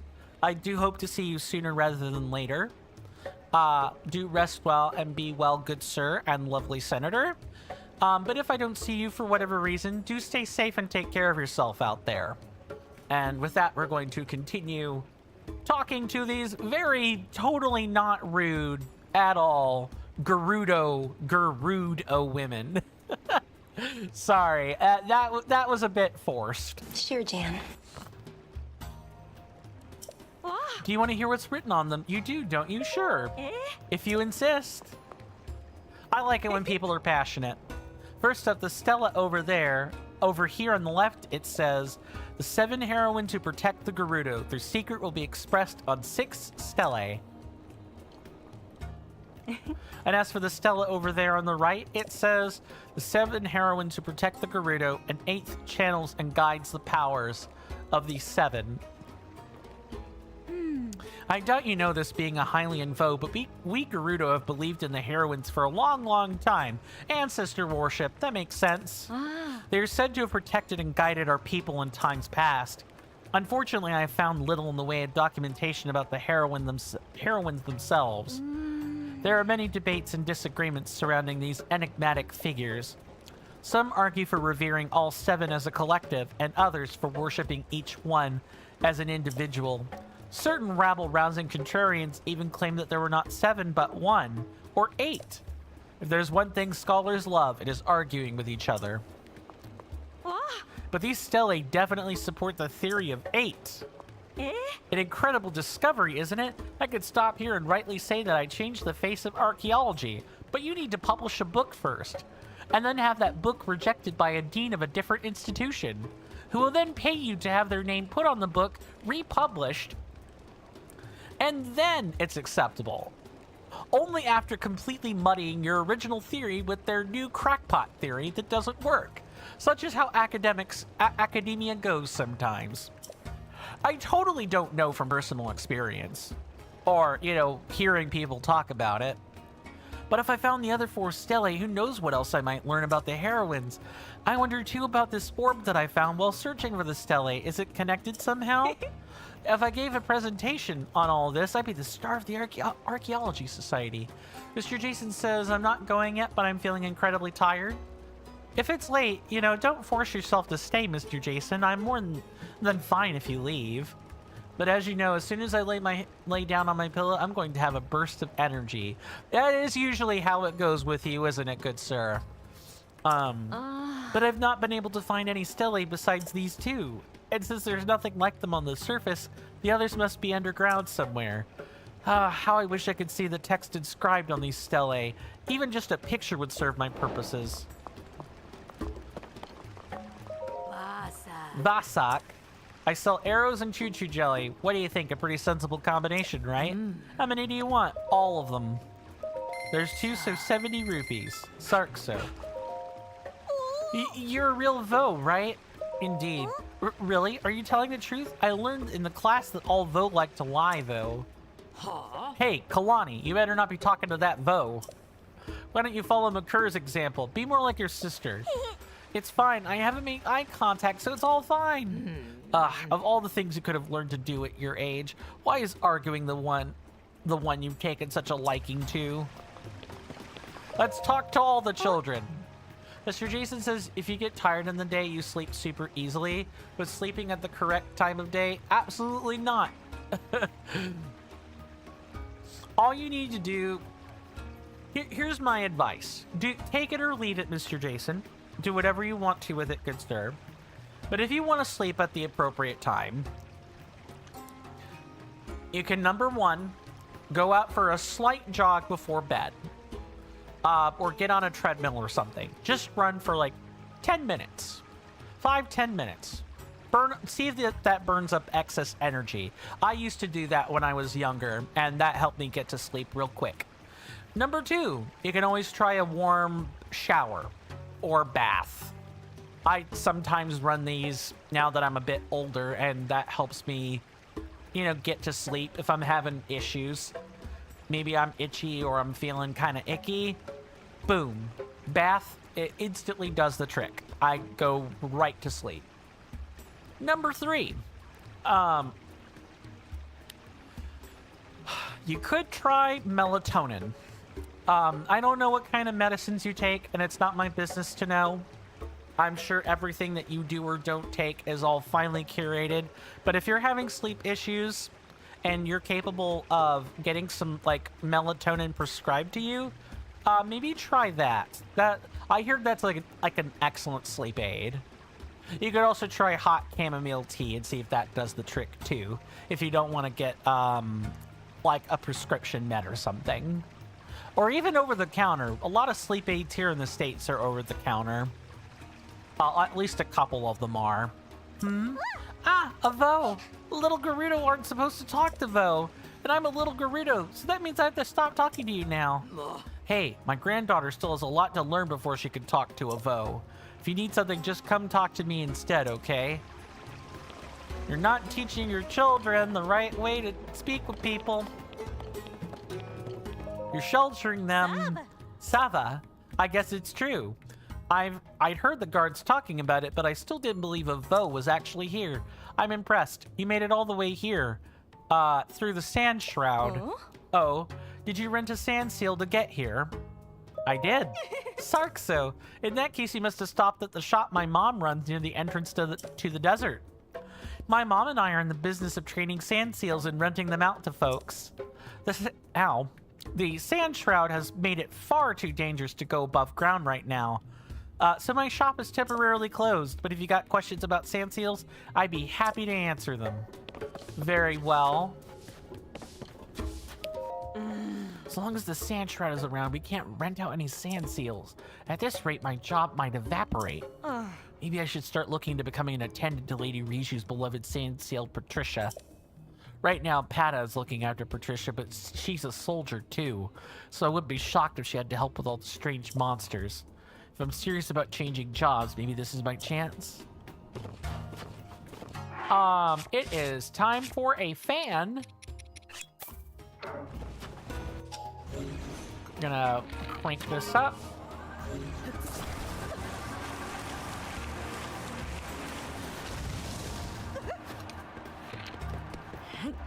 It's all right.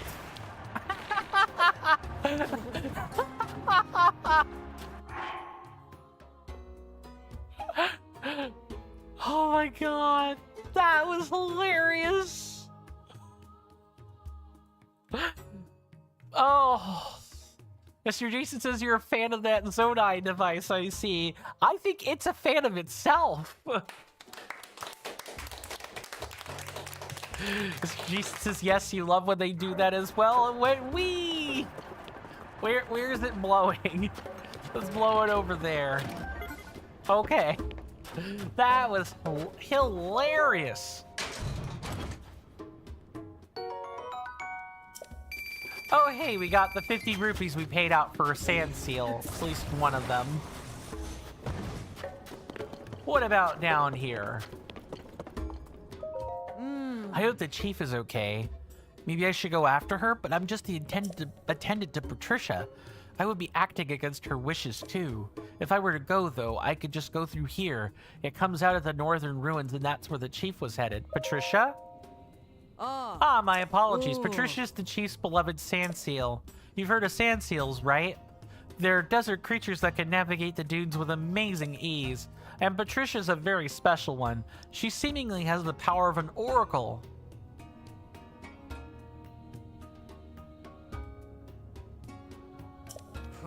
Or did she? Ever since the upheaval, she's mostly just been sharing these strange numbers. I've been her attendant for years now, but even I can't make sense of this turn of events. She's off with the chief right now. They've headed out to the northern ruins.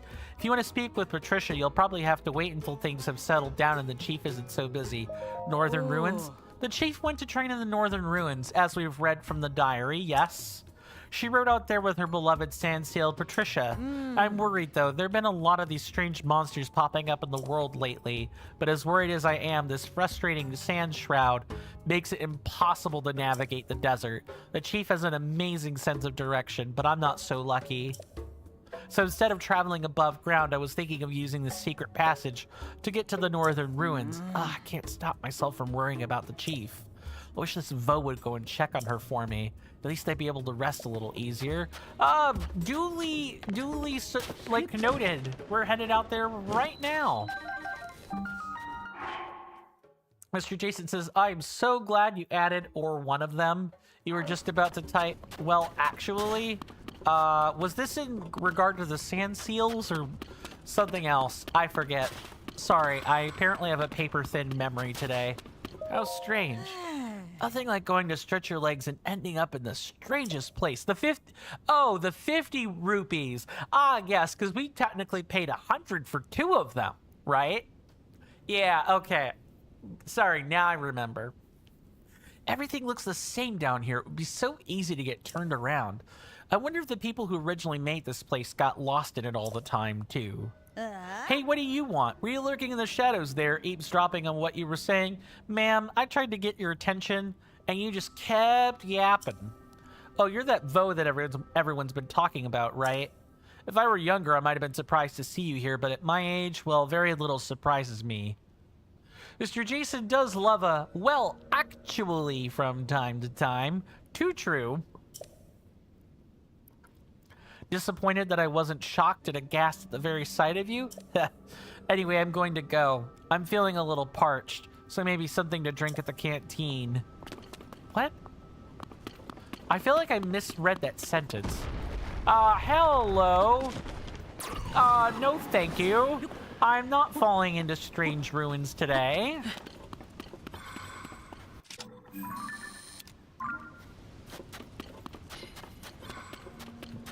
Huh.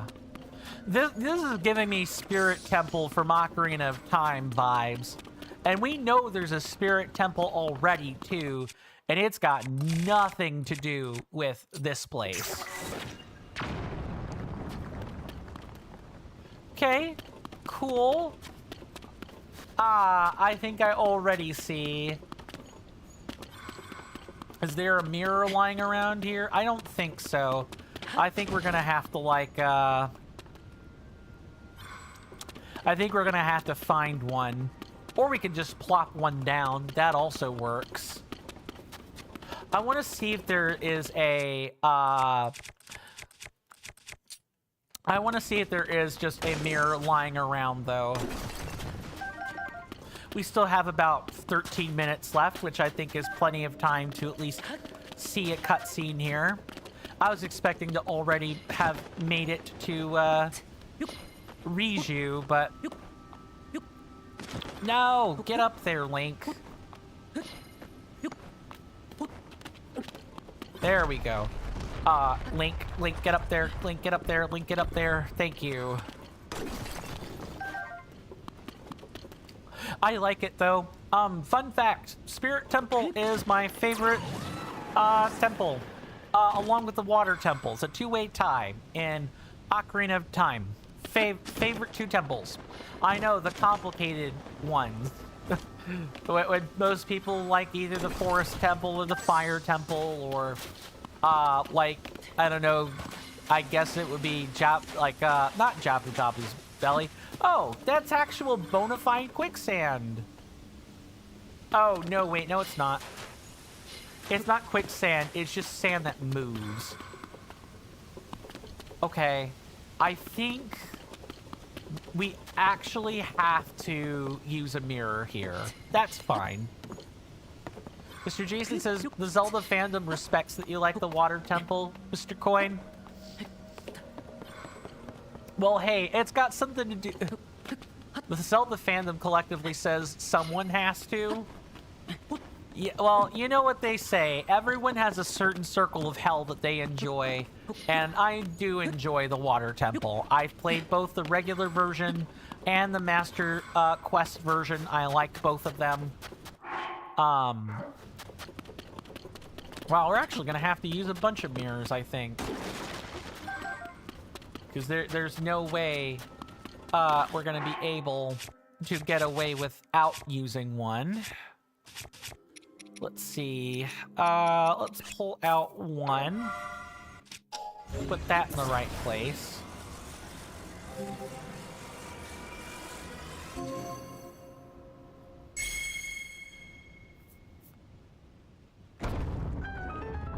Oh, is that a chest or something else? I'm actually really curious.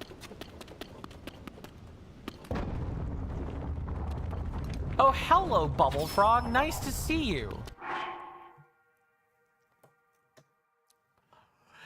Mr. Jason says they massively nerfed it in the Nintendo 3DS version. They just painted arrows on the wall. I don't see it as a nerf. I mean, I see it more as they made it more kid accessible. Ocarina of Time is kind of supposed to be a kid's game, and getting lost in the Water Temple is not really... it wasn't really most people's idea of fun. I was a child of a different breed back when I first encountered the Water Temple. Hello, Blood Moon. Nice of you to join us. I absolutely love that we... Okay, I think what I need to do is change. Let's see if it's just like change. I think it's something like that. Mr. Jason says getting lost in the Water Temple is like a rite of passage. I suppose, yeah, I could certainly see that. Welcome on in, Mr. Klebus. Good to see you. Mr. Klebus says, how's this evening going over there? It's going just fine. Thank you for asking, Mr. Klebus. For those of you that don't know who Mr. Klebus is, go check him out. He plays variety stuff, Fortnite, Dead by Daylight, Death Stranding, that kind of thing. If you like that sort of content, you'll love his channel. I hope you're doing well in body and mind, good sir. I wish you were catching me in an earlier time instead of about 9 minutes before the stream heads out, but but that's a whole different cup of tea. Mr. Klebus says, yeah, you just came from the gym? Nice, nice. I hope that went smoothly for you. Mr. Klebus says, Dead by Daylight. Somebody has to pay me 1,000 euros to play that shit. If you play that. Yeah, I definitely... Well, I've never played, so I can't say. Is it really that bad at the moment, though? It sort of seems like it's... the people that are making content are still making content about it. It's horribler? Oh, no. It's horrible. Can I get that out of here? Yes, I sure can.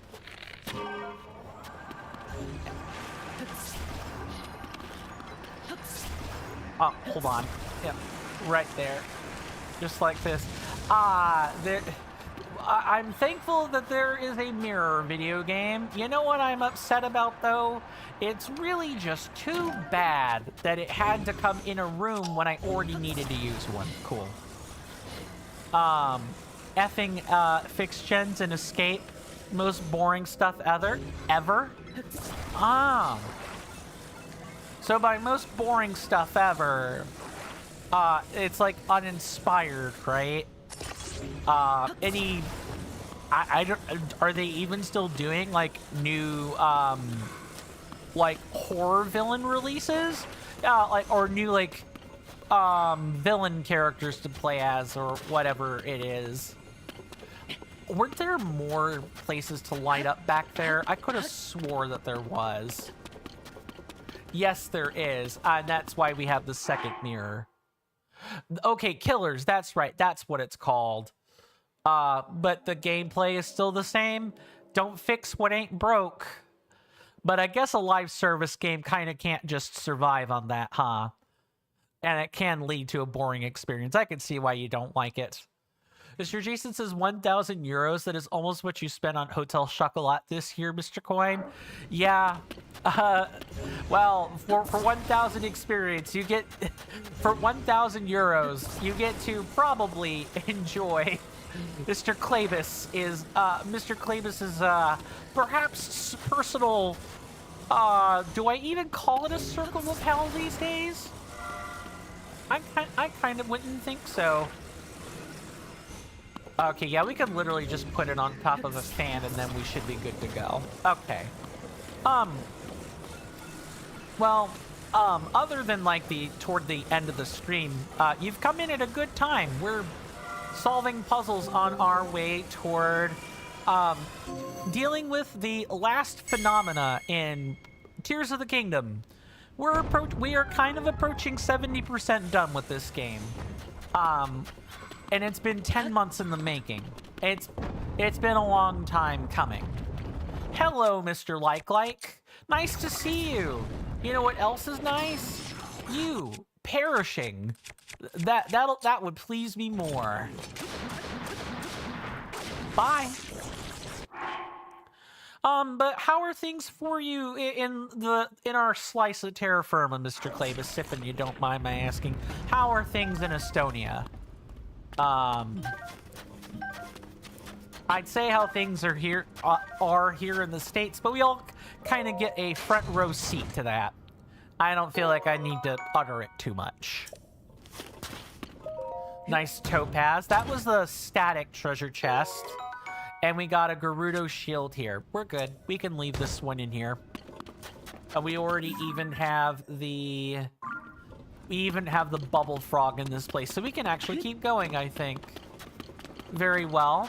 Here's hoping that we don't have to find any more puzzles. I'd like it to be a straight shot the rest of the way.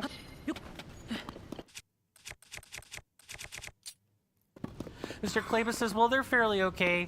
But we keep eyes on Russia. Also, can you get rid of Mr. Orange? I'd love to, but and before anyone freaks out, I'm very aware of terms of service. When I say get rid of, I mean duly unseat him from his office by legal means.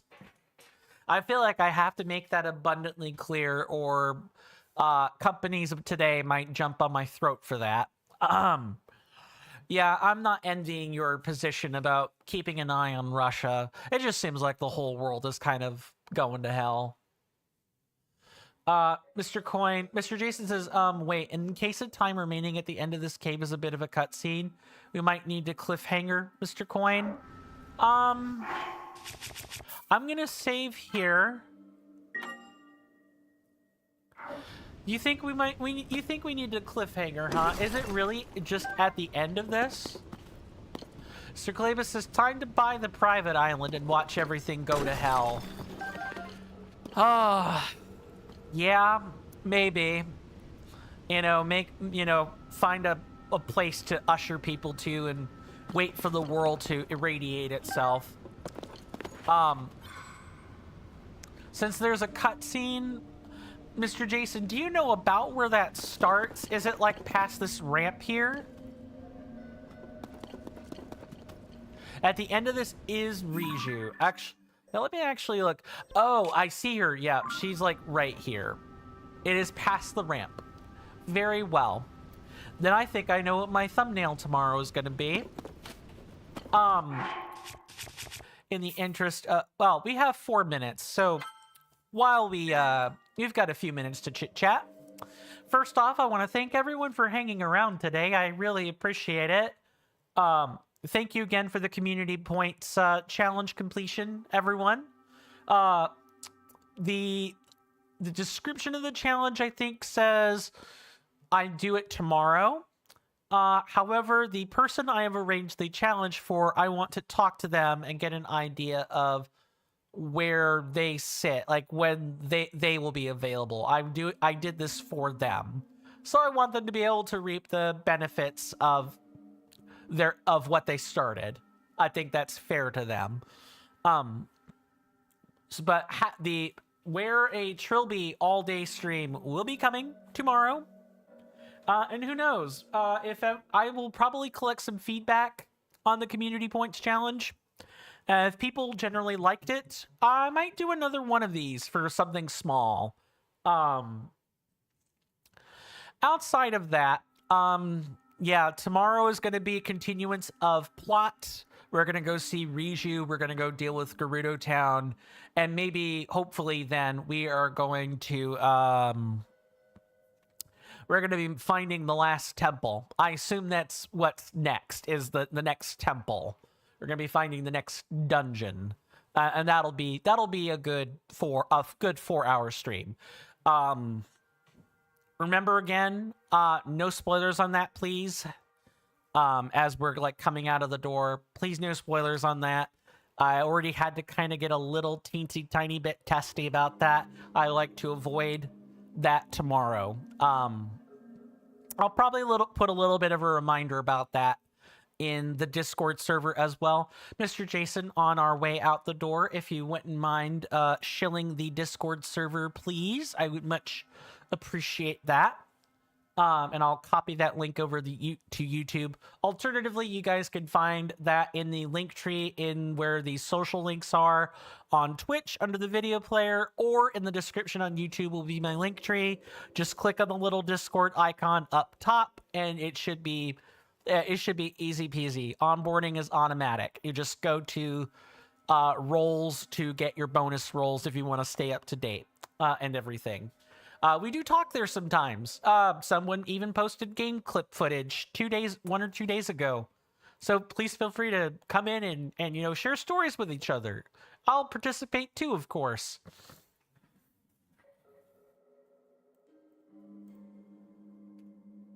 There we go. I got that all posted just in case people need to see it on YouTube. Yeah, private island would be good, or an underground bunker. Make sure you got a good clean water supply, and we can just. I don't want to set the world on fire. I just want to start a flame in your heart. Something like that. That's about the only singing you're getting out of me. Sorry.